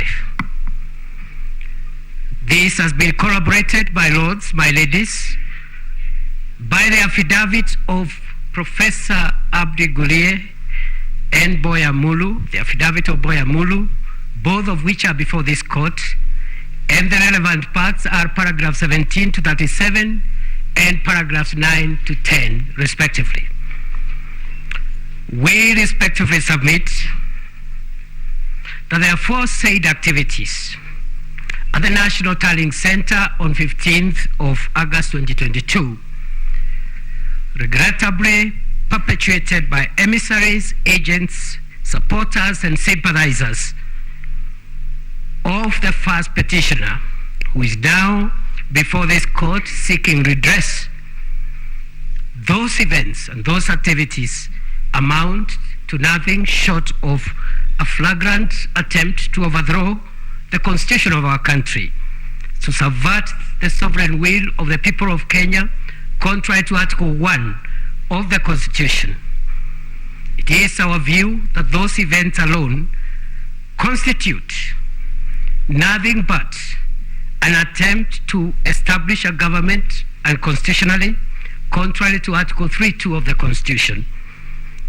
And in our humble and respectful view, Chief Justice, my lords, my ladies, the events of that day are basically an attempted but failed coup d'etat. Unfortunately, the jurisdiction of this court under Article 140 does not allow it to punish these egregious acts of treason, but these events must inform the context in which the main petition and its offshoots ought to be adjudged. Curiously, the mentioned public officers, who include civilian state officers, including a cabinet secretary, senior military officials, including the Vice Chief of Defense Forces, Head of Police, Head of Intelligence, the Head of Public Service and Chief of Staff, which itself is an illegal position under our Constitution. All those people have not denied that they met the IEBC in plenary. The only thing they have told this court is that they went there to try and fast track the declaration of results and not to do what Mr. Chebukati has told this court on oath, which is they went to go and try to have the first petitioner declared as president of the Republic, or otherwise force a runoff between him and my client. With tremendous respect, we ask this court to consider those acts as not only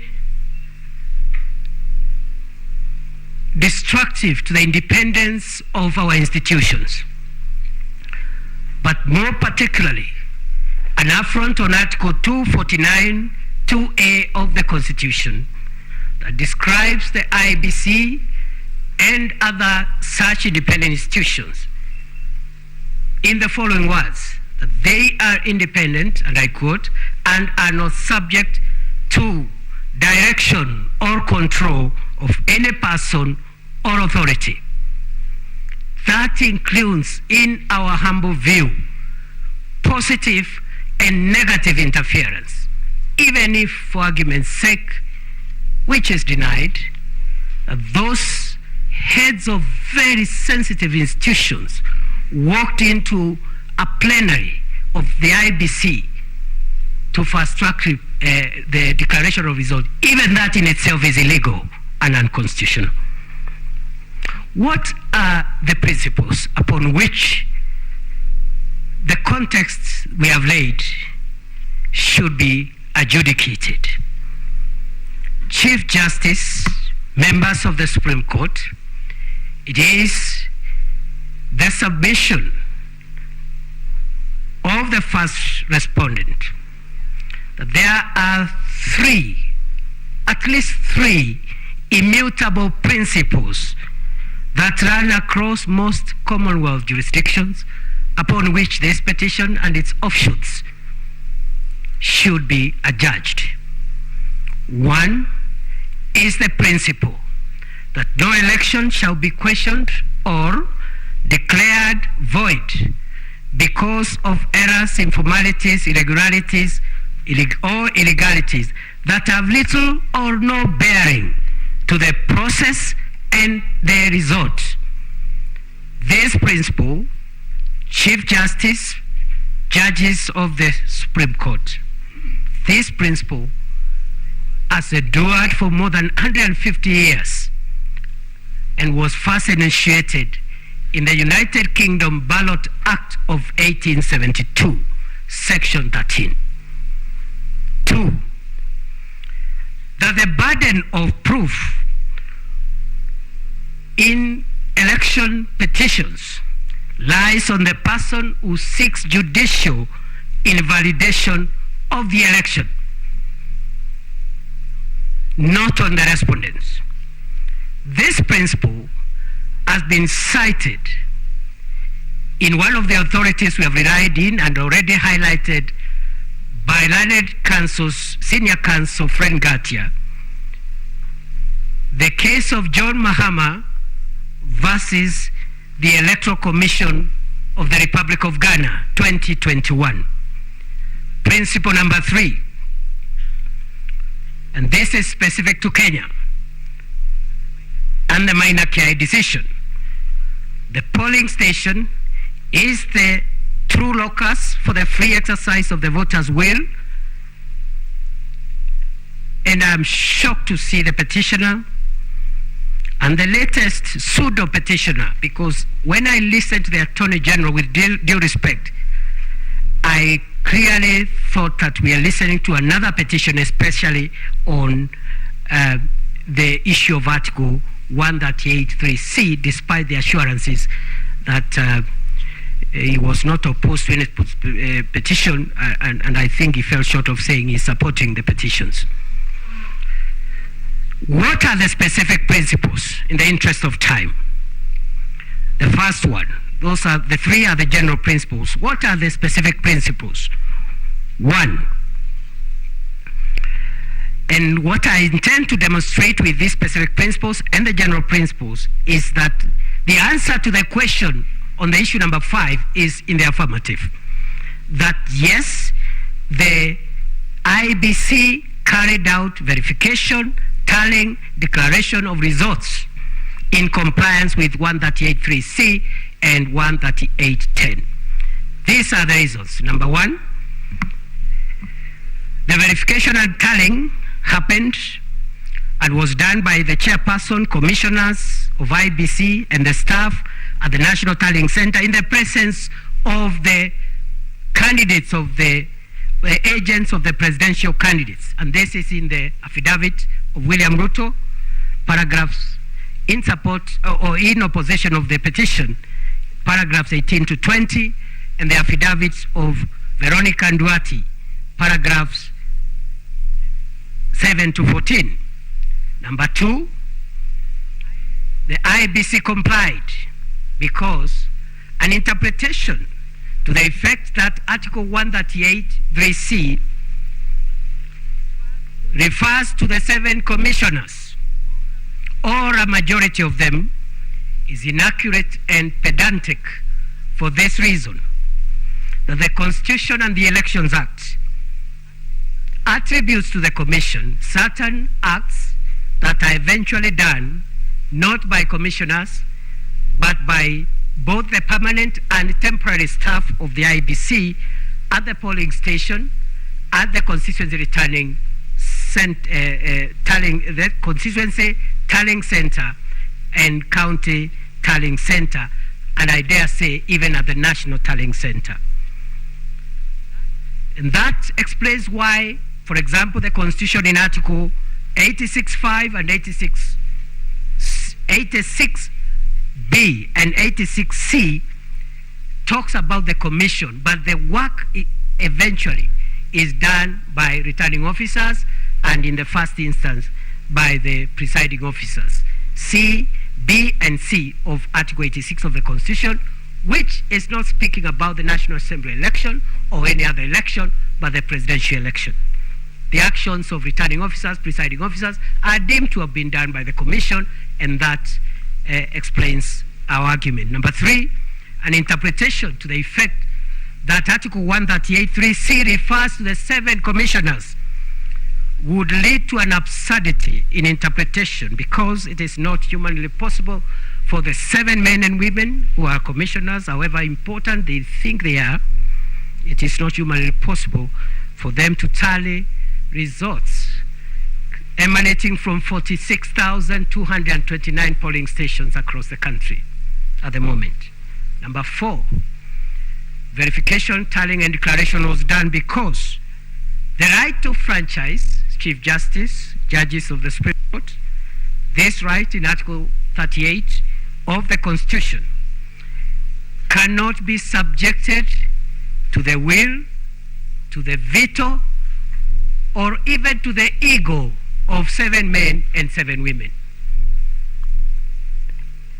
Even if, as they claim, they think they hold the constitutional veto to try and moderate or alter or balance the will of the people as expressed at the polling station and as received in original 39As.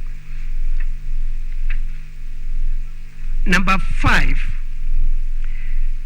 verification, tallying, and declaration was done even I dare say, Chief Justice, judges of the Supreme Court, even for the 27 constituency results that were not verbalized, they were not announced verbally, but they were declared because they were posted in the website after chaos broke out at the National Tallying Center. I want to invite the court to consider, in interpreting whether what has been pleaded before this court in terms of what the commission did after that risk on life and limb happened.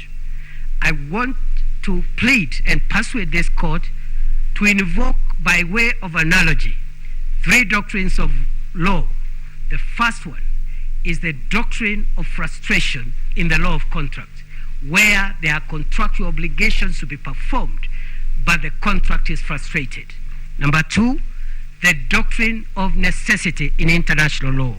And thirdly and finally, the doctrine of supervening impossibility, where there are legal obligations, but the party on whose those obligations accrue cannot perform them as a result of supervening impossibility.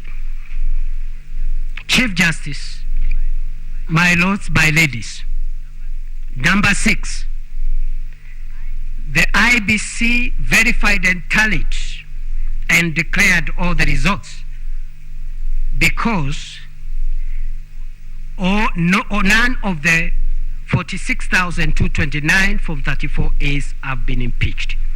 Number 7, the IBC verified, tallied, and declared all the results because the tallying that happens at the National Tallying Center is basically clerical.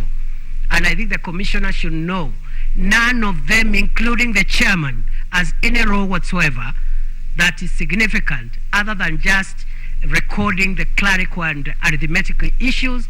And this is so, and this explains why, even when there are discrepancies between what was transmitted through electronic means and what comes as a physical form, the best that the chairperson as the returning officer can do is to note the errors in the error form, and only these courts can actually interrogate and decide on the fate of those discrepancies.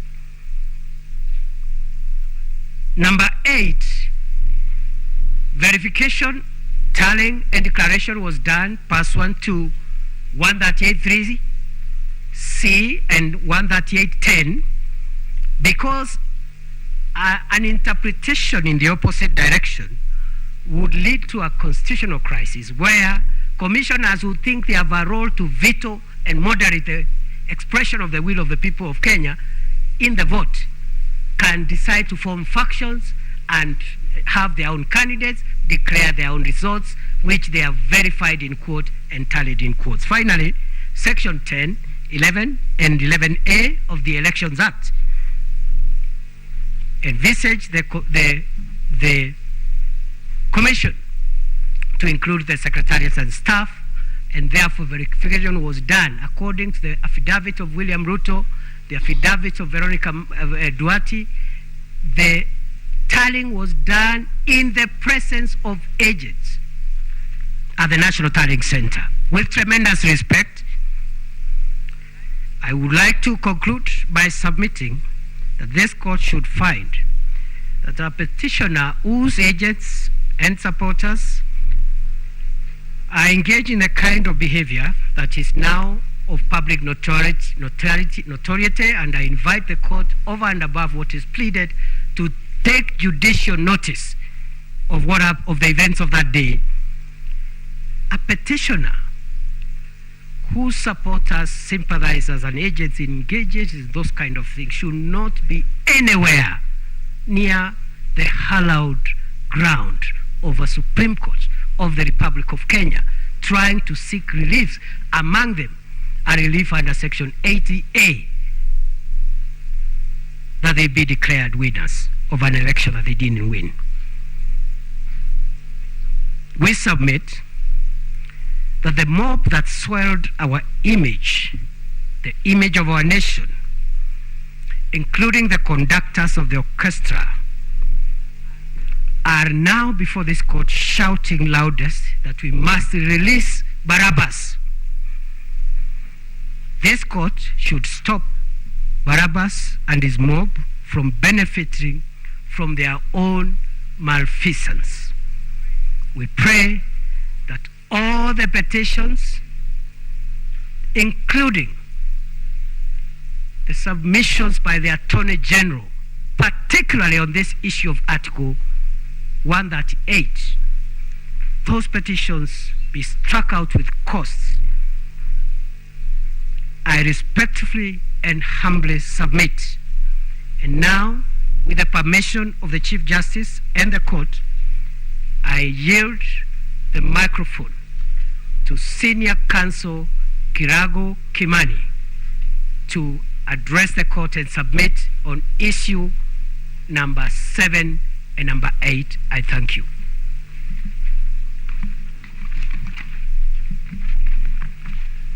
May it please the court, I will not, my name is Kirago Kimani, I will not address you on issue number 7. I believe it's been adequately dealt with by the IEBC and its chairman. I will address you on only issue number 8, and I will try and avoid rehashing what the IEBC and its chairman addressed you, in my humble view, very effectively. This is simply looking at the test that has to be met by the petitioners in order to determine whether the election should be nullified. And you've settled this as far back as 2013 in Raila petition number 1, or it was petition number 5 actually, but it was the first election petition under the new constitutional dispensation, and repeated this in 2017. The long and short of it is that the question you must ask is whether it has been demonstrated that the election was conducted so badly that it was not substantially in accordance with the law relating to elections, in this case the Elections Act in Articles 81 and 86. The burden is squarely on the petitioners to demonstrate indeed this is the case. The word used by Section 83 is magnitude, of such magnitude, really. It is not enough to demonstrate there were irregularities. It is not enough to show that there was a breach of the law. But it has to go beyond that to show that it affected the outcome. Has that been done? I'm not going to take you through the multiple allegations of irregularities and breaches of the law. But I've tried to look at these petitions, the 7 surviving ones, and I think there are approximately 46 allegations of breaches of the law and irregularities. This is a classic case of throwing everything other than the kitchen sink at your opponent. There are a lot of overlaps, but by and large, everything that could be said has been said. And I'll come back to this. The kitchen sink did show up a little later. But I don't want to walk you through all of these allegations. Let's just look at a few of these. It's alleged that there has been an infiltration of the IEBC system. I'm not going to rehash what Mr. Mahatomane so well explained to you. But I think these petitions are an invitation to this court to lay down the law. It's one of your jobs. That it's not enough to show up here and throw things out there and say, we hope some of it will stick. No. People must be held to account. They must be told, show us where the evidence is. And indeed, this is what Rule 9 of the Supreme Court Presidential Election Rules requires, that when a petitioner presents a petition, they will also furnish evidence. Has that been done in my humble submission? No. This evidence of infiltration in the first instance was put in various affidavits. John Mark Githongo, you've been told about how he recanted this. There were allegations in various other affidavits. And what happened then?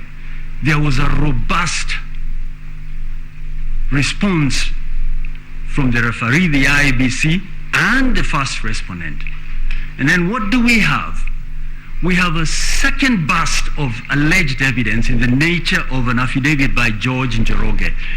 And we are not even, we did want to start playing games by saying this evidence should have come at the start, as the rules require.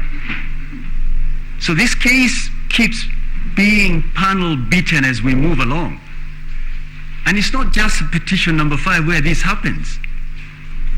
It has happened in another petition where you were addressed about 291 constituencies and not 290. I believe there was a question from a judge directed at this because there's a short answer to that, but the question was not directed at me. But that wasn't even pleaded. So what we have is a situation where you keep being told new things as we move along. There's another allegation that the IEBC was so dysfunctional that you couldn't possibly have an election that complies with the dictates of Article 86. And we are told that this started even before.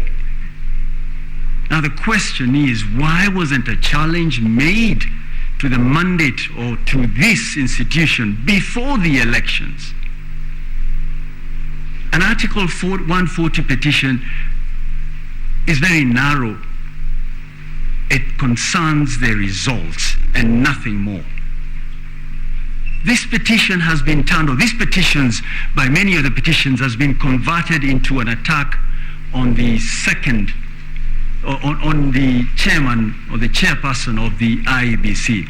It's not the function of the court to look at the conduct of the chairperson with a view to taking action. You are addressed in great detail as to why or how he has affected the last 2-3 elections. So what were we waiting for when Article 251 tells us what to do? The Leadership and the Integrity Act tells us what to do. Let me very quickly, without going into any more of these 46 alleged irregularities and breaches of the law, just try and illustrate just how bad these petitions are, or how lacking in substance they are. And I will, Mr. Mahat Somane, my land friend Mr. Mahat Somane has spoken to this, but I want to illustrate by showing you just a little bit about what was contained in the affidavit of Arnold Odinga, Ochieng Odinga. And if I could just, if it could be put up, I want us to look at what has been presented before this court. And it's quite easy to come to this court and say, listen, somewhere between the people expressing their will and the declaration of the results, there's been some tampering. Let's look at what they say. Paragraphs 81 to 91 of the affidavit of Arnold Ochieng Odinga says that there was willful, deliberate, and criminal tampering of certain results, and they've identified 41 forms.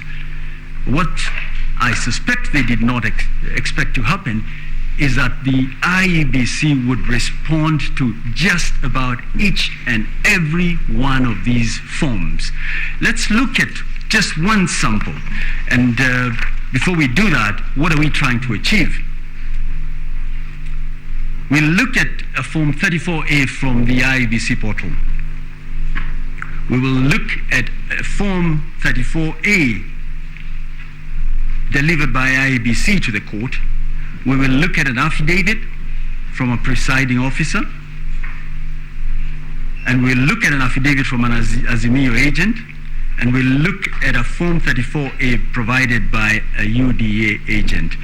The affidavit of the IBC presiding officer is not part of the slides, but we will be able to compare these documents. If we could skip this next slide so that we move quickly. Let's skip that slide, please. Now the question is where the petitioner's fraudulent 34, where allegedly fraudulent 34A came from, and I'll return to that at the end. Let's just look at Kibagare polling station. Next slide, please. If you look at the signatures, one of the signatures is an ODM agent, Mr. Eric Atuma. Now the petitioner in petition number 5 has filed many affidavits in response to the respondents, including the first respondent. They have not responded to this. They have not challenged this, but they put it out there as an illustration of what games were played either by the referee or in concert with the first respondent. So the first thing you note is the signatures of the two agents. The next thing I'd invite you to look at is what the votes were according to the IBC portal. And Malanfem Mahat Somane invited you.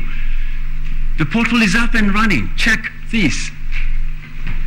What was the total of votes cast, or what was for the two candidates in Kibagare polling station, stream 2 of 7? Raila Amolo Odinga, 244. Mr. William Samoei Ruto, 114. Let's go to the next slide. If you look at the affidavit of the presiding officer, he's produced a similar Form 34A. It says it gives the same outcome. The next slide. The UDA agent, same 244 and 114.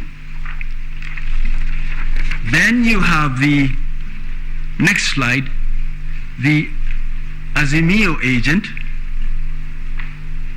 again 224, 114. The next slide is the affidavit of their own agent. He says, what is in Mr. Odinga's affidavit is not what I submitted to the party. They decide, we're not going to respond to that. But we expect the court somehow to determine that there were fraudulent Form 34As. Is this right? Let's go to the next slide. What is in Mr. Odinga's affidavit? Look at the last column. It says for Raila Amolo Odinga 244 votes. For Mr. William Samoei Ruto 38. What happened to the other votes? Something is fundamentally wrong. And this is just one document. We have filed other affidavits which illustrate what happened here. Let's look at the next slide. The law requires the IBC to deliver certain forms. I'd invite the court to look at the form for this particular location, this particular polling station, and see whether what has been set out in Mr. Odinga's affidavit is correct. Let's go to the last slide. What then are we telling you? The numbers between the IBC portal, the IBC presiding officer, the UDA agent, the Azimio agent, and the Form 34A from Bomas are all aligned. Question we must ask is, where did the form that is presented by Mr. Odinga come from? Arnold Odinga, so that we do not mix up names. I think this must be what the late Issa Juma of Super Wanyika had in mind when he penned the words. Sisi twajua anafanya biashara, lakini biashara anajua mwenyewe. Only Mr. Odinga can tell us where this came from. And the other 40, they are not part of what was actually the product of the people expressing their will. So, in a nutshell, even without trying to demonstrate to you how the other irregularities and alleged infringements of the law have not affected the law, the petitioners fall far short of what is expected. But let me look at one or two things, because one of the things that has really featured a lot, and I'm going to try and avoid rehashing what has been said by the other lawyers, is that the commissioners have a significant role. That what 138.3c means is that the commissioners, the 7 men and women, have to be involved in the exercise that is to be undertaken. With respect, this submission is skewed by a failure to interpret the Constitution correctly.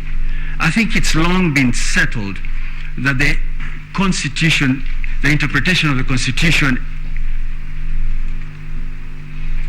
looks both at the text and the context. And what has happened here is that the petitioners have decided we will stick with the text. And even that they stretch. They say the IEBC, the commission, means there's 7 of them. With respect, that's an invitation to the Supreme Court to, through the back door, overturn what Minor Kiai said, which is that you start at the lowest level and cascade things, but it is not the job of 7 men and women. Let's look at the 7 commissioners a little more, and in particular the 4 who it is said should lead to the conclusion that the election was not conducted in accordance with the Constitution. They were on board with every other commissioner. They spoke with one voice until about 3 p.m. on the 15th of August. Then they had their Damascus moment and made it to Serena. They changed their position. If you look at the affidavit of Samuel Gidai, look at the clips of the 4 commissioners announcing the results. But you were told here yesterday they were being given pieces of paper to read out numbers. Is this believable? But we were told by another speaker, another advocate, that these men and women were vetted by the National Assembly. They are therefore very serious citizens who correctly undertake a very important function, the running of elections. But they say they did not participate in this. In determining who to believe, look at the context. Look at the whole series of events from when the nomination took place, when the ballot papers were printed, including the supervision that they undertook, and determine whether these 4 commissioners are to be believed. Mr. Njenga, for I think the 7th respondent, argues they are here not to support either side, but to discharge their duty under the Constitution. But they did file a response. They started off by filing affidavits to set out the evidence. There's no property in a witness. They didn't stop there. On the 26th of August, they decided we will appoint another lawyer on behalf of the IEBC who is in effect going to admit the alleged infringements. This is where you apply the duck test. If it looks like a duck, if it swims like a duck, if it quacks like a duck, it must be a duck. They are saying we are here to show you we are independent. Are they? With respect, their conduct demonstrates otherwise. In a word, it is my humble submission that the petitioners have not demonstrated there were any irregularities or illegalities. Forget the magnitude. They really haven't demonstrated any. I'd urge you to dismiss these petitions. Ordinarily in this sort of cases, and I'm not telling you what to do one way or the other, because of the nature of the matters, the parties are asked to bear their own costs. But again, what happens in 5 years if people can come in 8 petitions, 1 was struck out, and say whatever they wish to say without offering evidence? I think there was some advocate who said yesterday, we're going to have 200 petitions in 5 years. Why? Because nothing, there are no consequences. We can all come here and be on television, there are no consequences. So what are we asking of you? We are asking you to give us back our country. Determine that there were no infringements, that we had a proper election. We have been in election mode for so long. The only thing that creates wealth is actually working. And this is not work. With respect, the tens of thousands, men and women who preside over elections are teachers and farmers and artisans and you name it. We're being asked to make them come back to work in a few months, or in 60 days to be precise. There is no justification for that. The order that should commend itself to you is to dismiss these petitions because they fall far short of what is required. Those are my submissions.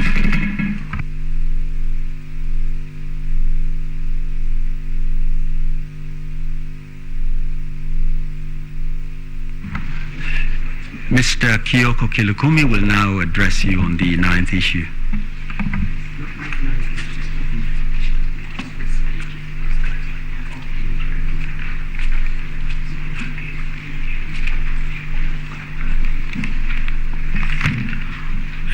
Your Ladyship, the Chief Justice, Deputy Chief Justice, Justices of the Supreme Court, my name is Kyoko Kilukumi, and I appear for the first respondent.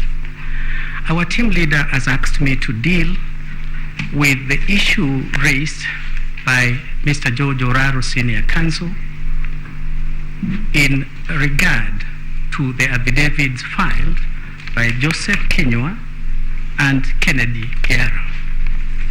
This court did direct that the first respondent is at liberty to come and place the facts he has before this court, not through affidavits, but we've been given the permission to place the facts because time was running and the court directed we have that time. The first respondent wishes to place it on record that under Article 240 of the Kenya Constitution, there is established a National Security Council. And he is, by virtue of being the substantive deputy president, is entitled to sit in that council. He says, in the last 5 years, the council has not sat and discussed anything to do with elections.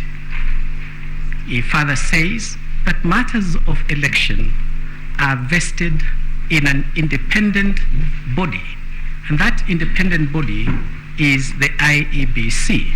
That is the body that has the constitutional mandate to deal with elections. He further says, during that period of 5 years, the Council has not asked the National Security Advisory Committee to deal with IEBC on any matter relating to elections. And he takes the position that the visit by members of the National Security Advisory Committee to IEBC at the Tallying Center was an interference with the functions of IEBC. And it was calculated, given the membership who was sent there, it was designed and calculated to intimidate the chair of the IEBC and to seek to influence the outcome of the election.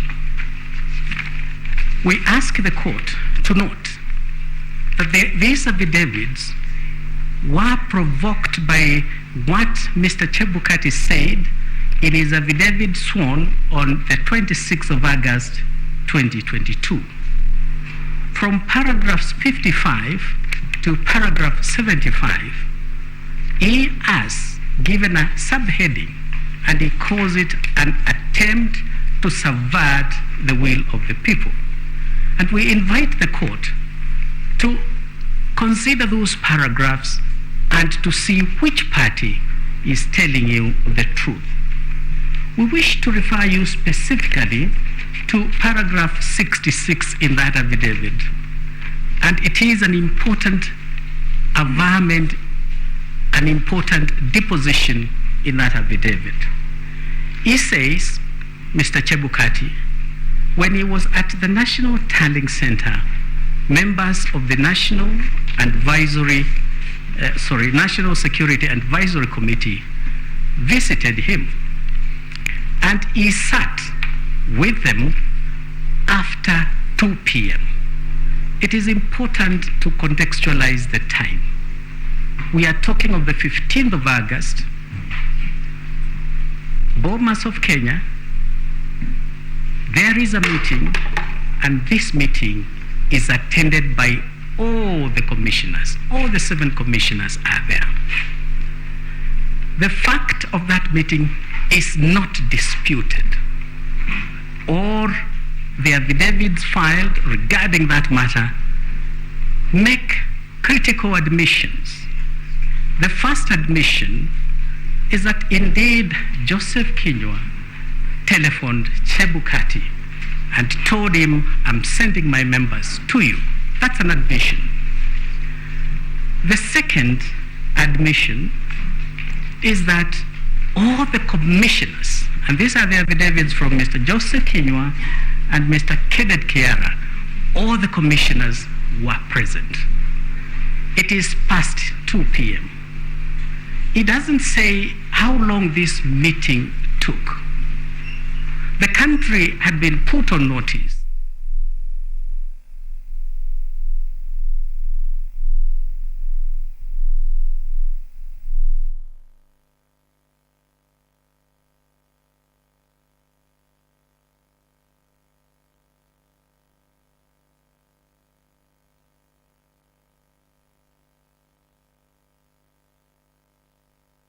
So if you look at our bike, it's quite competitive compared to Boda Boda, which is currently used especially for delivery riders. This is because unlike a motorbike, you don't have to use fuel. So you basically need to use 12 shillings just to charge the full battery to operate within a day. This is the battery. Every battery has its own key. So you put it in, you unlock. So you get it out, you can take it back in. Okay, you get it out for the purpose, the charging purpose. This is increasing the speed, reducing the speed. Ni sunna mtu kufunga hizi siku 10 za Dhulhijja. Kwa hivyo ukifunga unajiongezea bonga points katika maisha yako. Unajiongezea bonga points katika kapu lako la thawabu. Unajiongezea bonga points katika mizani yako siku ya kiyama. Utakwenda mwambia Rabbi, mimi nilikuwa nikifunga. Ndio utapata kwamba mtu bora ni yule ambaye kwamba anapenda kufunga kila wakati. Kwa hivyo ndugu zangu watazamaji, tujitahidini sana kuweza kushikamana na hizi siku 10 za Dhulhijja. the late Issa, we used to make for them stuff, make for me fubu, make this, make that. Kalamashaka who told me, no, don't encourage these guys to wear these brands. You make your brand, will help you push. They gave me that challenge. You make nice stuff that looks like stuff from abroad. So we look good when we go on stage or when we do our videos. For such artists to wear my brand, it was a big deal. Out of experience, I realized that if you just make normal stuff, people don't get excited.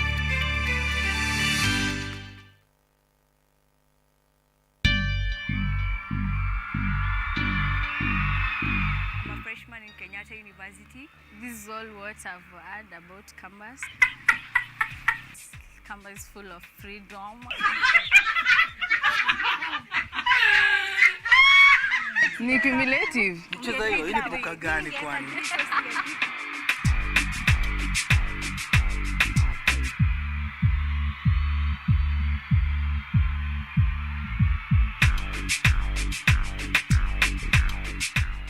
I'm a fourth year student and I mostly hang out at shopping center. I'm an arboretum.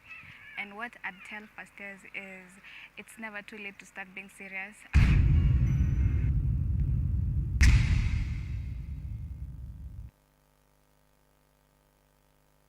These attacks are well known. So we ask you to consider that fact in trying to see which account is likely to be true. The commissioners at Serena Hotel opened by saying, we've conducted a very good election. It's only gone bad towards the end. You will ask yourselves, does somebody disown results which he doesn't know? Do you believe these commissioners did not know what the outcome has been? We submit they knew the result, and that is why they were disowning it. We also ask the court to consider these four commissioners, apart from the press they did on 15th of September, they again did it on 16th, the following day, 16th of August. Was it a coincidence that again our TV screens were split into two? You see the four commissioners and you see the first petitioner, and they are speaking the language they are talking. The words they are using are strikingly similar. Is it a coincidence? These are matters we invite the court to consider in trying to ask itself, which account do we believe? I urge this court to believe the account given by the three commissioners. The will of the people was just about to be subverted.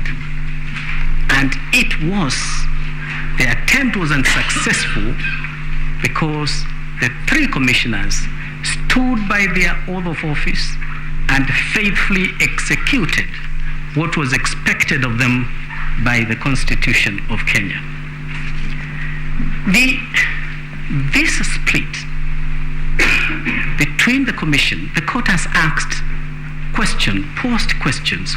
When did it happen? Once you look at the affidavit of Chebukati and the timing, at 2:00 they are in a meeting, and by 4 they are in Serena Hotel, you will come to the inescapable conclusion that the division in IEBC was caused by the National Security and Advisory Committee. And indeed, they hijacked the 4.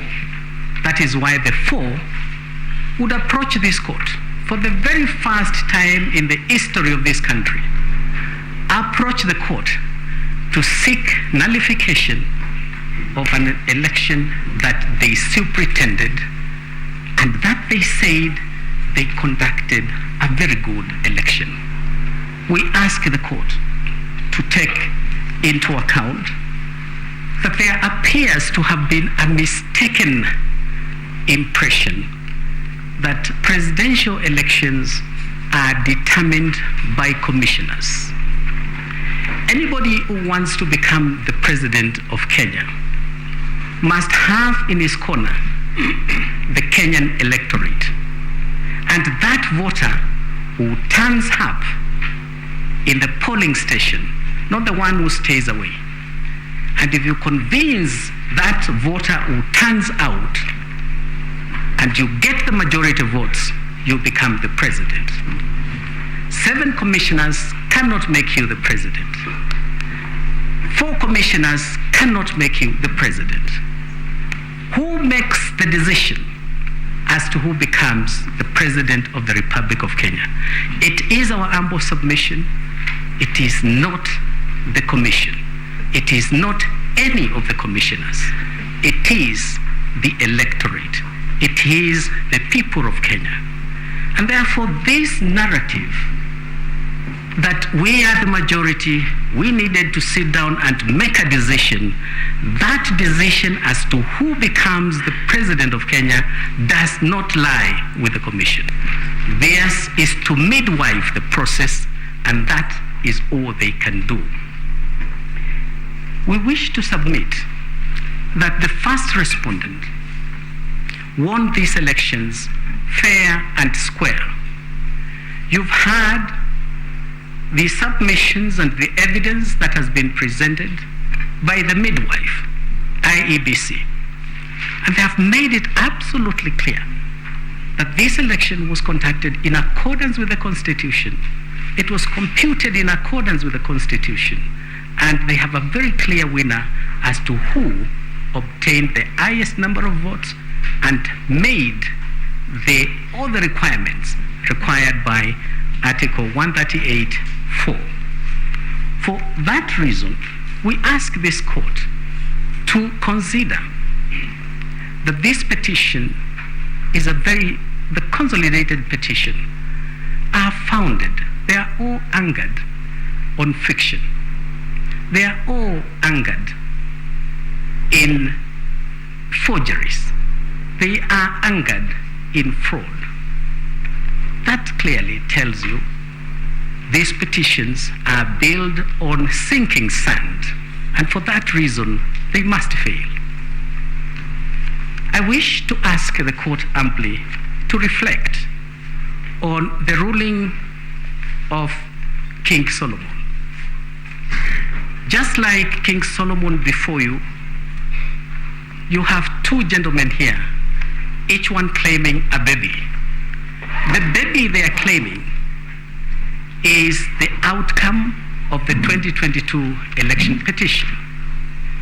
During the days of Solomon, there was no DNA, and therefore he could not easily make up a decision as to whose baby is this. Today, you don't have mothers competing for this baby. You have 2 gentlemen, each one of them claiming the baby. What does the petitioner ask you to do? Just like the days of Solomon is telling you, give me the baby is mine. And then he goes on to tell you, if you cannot give me the baby, slice it into 2.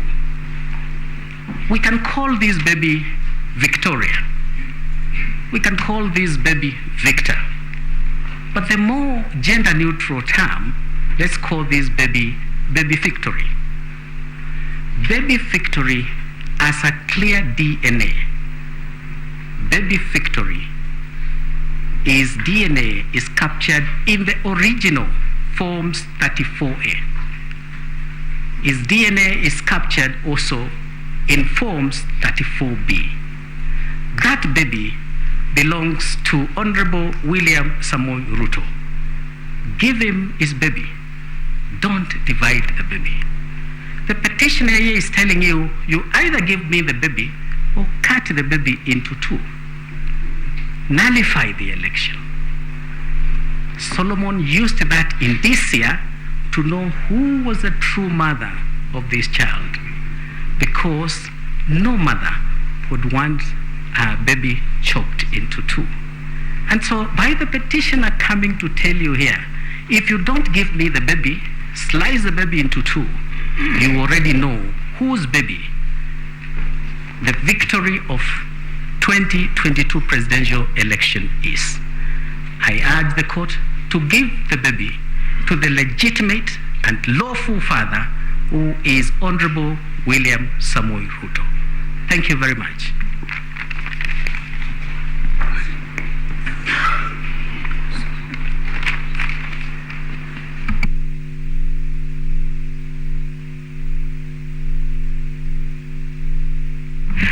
I'm sorry, Your Ladyship, the Chief Justice, Justices of the Supreme Court, I wanted to yield the floor to my senior friend, Gatia, Senior Counsel. Thank you.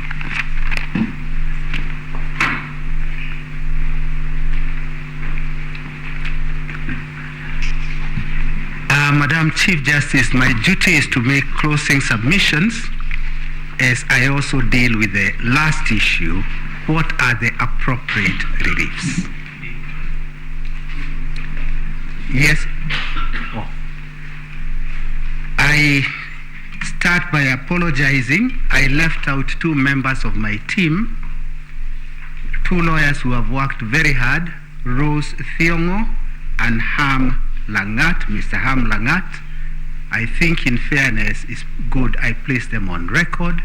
They have done a sterling performance, and this is part of the mentorship we should do.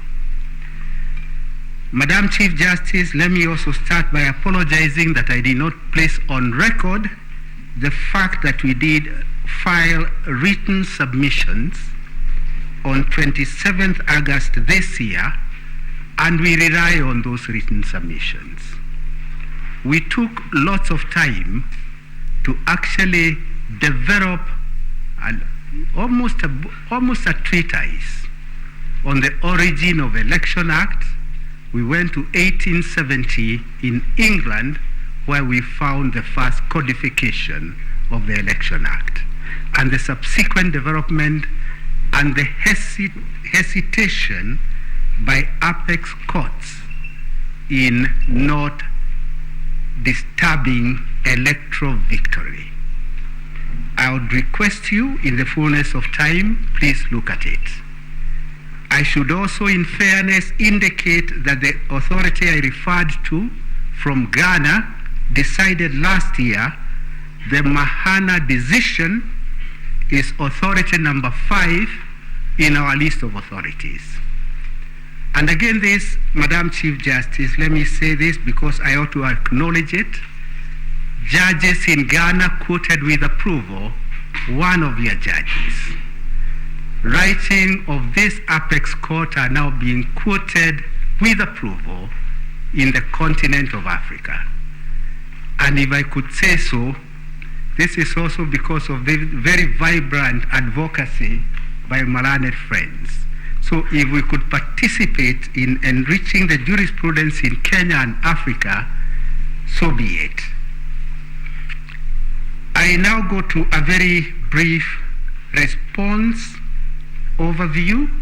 You have a petition before you by Julia, I think is now number 7, the one about special group of people, 500,000, who allegedly were denied the right to vote. And this is what we call not now fiction, but theory, pleading or drafting a petition on the basis of abstract principles. The so-called 500 people, not a single one of them have filed an affidavit to say because they were working for IEBC or were working in any hospital, they were deprived an opportunity to vote. In other words, this court must also try to establish some rules of engagement. Are we going to be holding this country at ransom as we process these petitions, which are, to say in very modest terms, very frivolous? One comes and says 500 people are denied an opportunity to vote, and then he gets away with it. Juria is a very good example of what states in America have now resolved to do. They do punish a pleader who files a pleading with the full knowledge that what is being pleaded is incorrect. I I go to another area of so-called suppression of votes. This is another constant denominator, that is suppression of vote, because one level of votes was not held. And the question is, where is the empirical evidence? Empirical evidence that because there is no voting for a senator, then the turnout for votes for the presidency are suppressed, and suppressed in relation to only one candidate, not both candidates.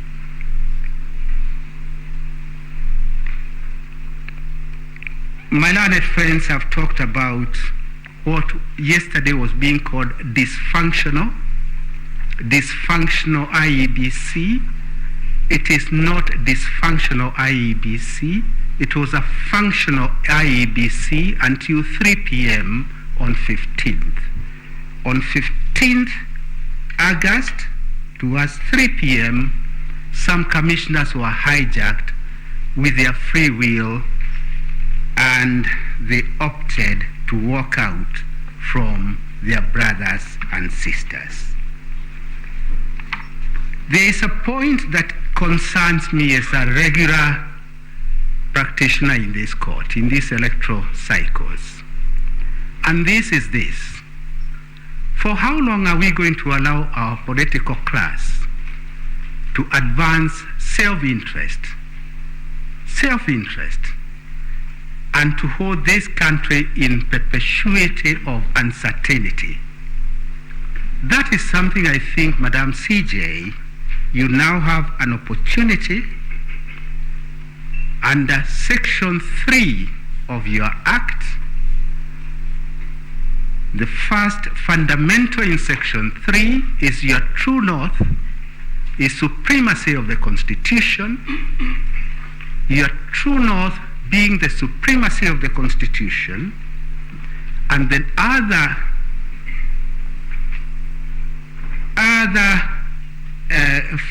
factor to consider is that this court is required to help us develop even a political path for this country.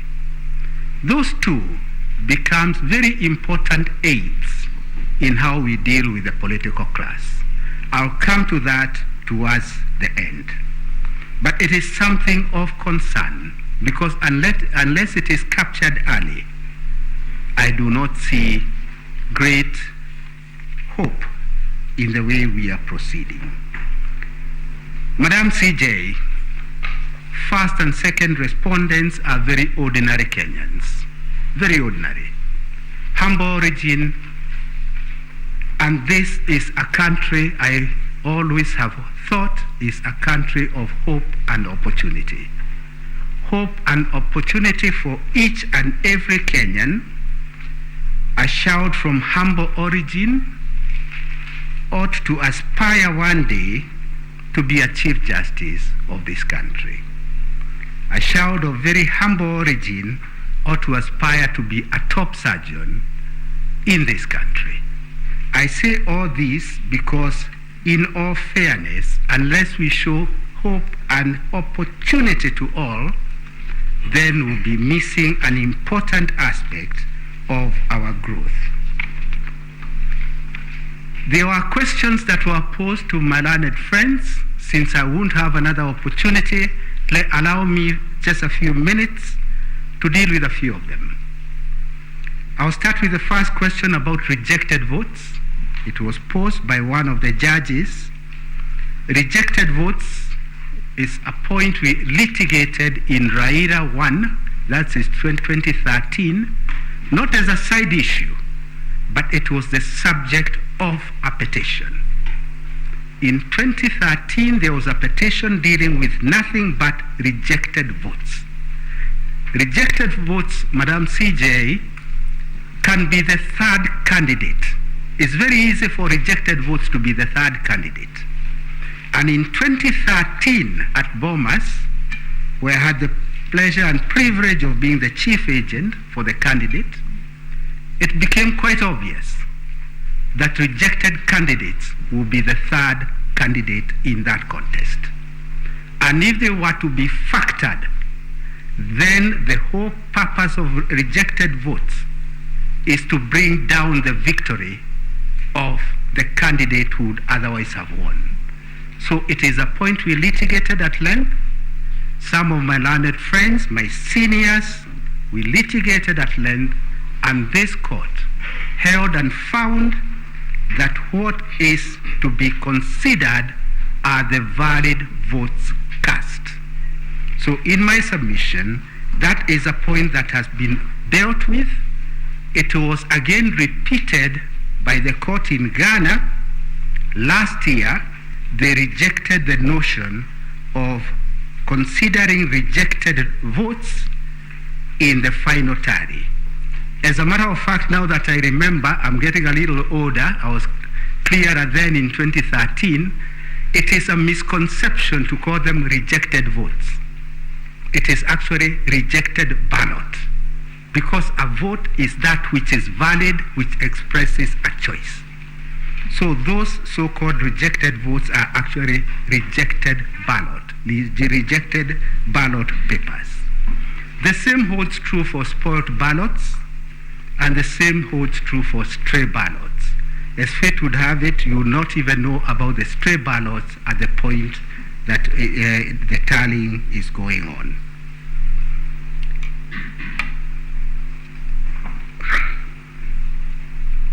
I associate myself with the submissions made by my learned friends, IEBC. They are the ones who conducted the election. It is not within our place to supplement their submissions. We wish to associate ourselves with the submissions, particularly as regards how the election was conducted. I come to what is the elephant in the room, to quote Tata, who I have never quoted before.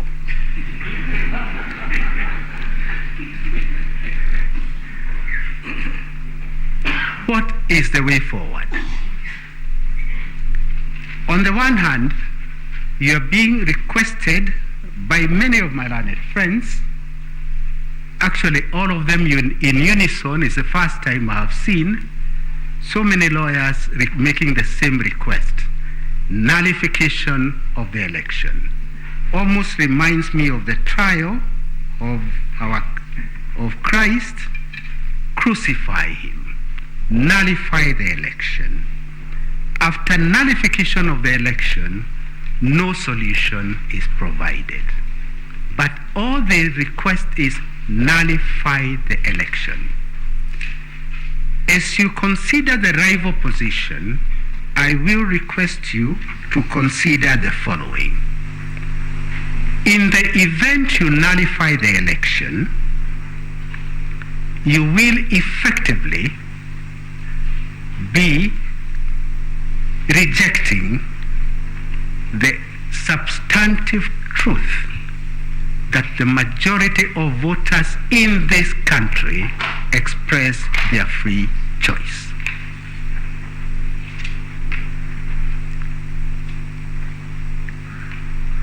While considering that plea of nullify the election, we shall be acceding to a very dangerous trend in this country, that presidential elections are to be held, and if I'm aggrieved, not because of any error, but I want to hold the country at ransom, I will walk to the Supreme Court and the election will be nullified. While considering that request, please also consider the far-reaching consequences that we all participated, we all experienced in 2017. That is on the one hand. On the other hand, the first and second respondent come to you with a request. The request is voters did exercise their right. Hold them to that covenant. The covenant is they made a choice. Do allow the country to now move forward. We cannot and cannot afford election mode in perpetuity. I think I have said enough to demonstrate where my mind is. It is time for finality and stability. Finality and stability. In doing so, Madam Chief Justice, you'll be sending yet another signal to the political class. And here I am not finger pointing anybody. As I said in 2013, what I say for this client is what I'll say for the next client who is in that class. The country does not belong to them.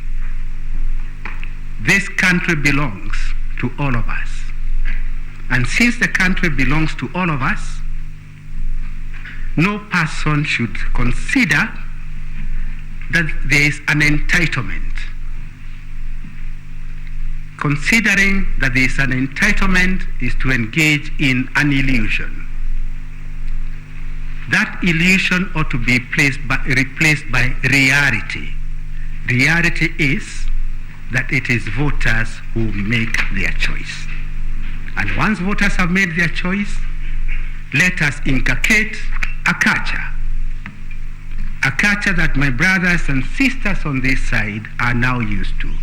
We walk to our court, we may think the law is on our side, we may think we are entitled to victory, but we accept the verdict of the court because much as we may think we are eloquent litigators, the final word is always with the court. With those comments, may I very humbly and respectfully request this court to let this cycle come to an end so that we can get back to our business, the business of developing our country.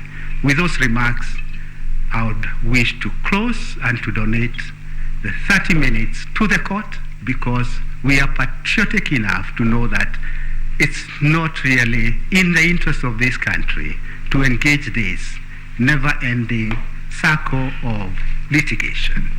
Thank you very much. Unless you have any questions for us, that's the end of our case.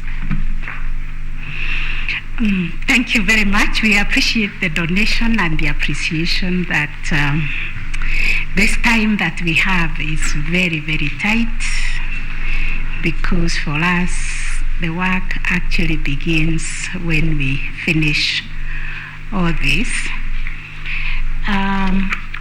The bench will have questions to those submissions that have been made today, but I think there are a few who might also want to add some questions to the petitioners, especially the commissioners who are supporting the petition. I think what we want to do now is take a short health break, resume at 5:20, and this is going to be the order of business. We will ask questions to the petitioners and the commissioners who are supporting the petition. They will still respond tomorrow when they are doing their responses. But for the respondents, the first and the other respondents, we will request them to answer today the questions. We will also share the report on the scrutiny and the orders that were issued by this court on the discovery issues, the application by the petitioners. I think it was the first petitioner, Kerif Karifa and the Youth Advocacy, the hand applications for scrutiny. That report is being finalized. It will be shared. And tomorrow we will give you an opportunity to respond to the report. So we will adjourn for just 20 minutes.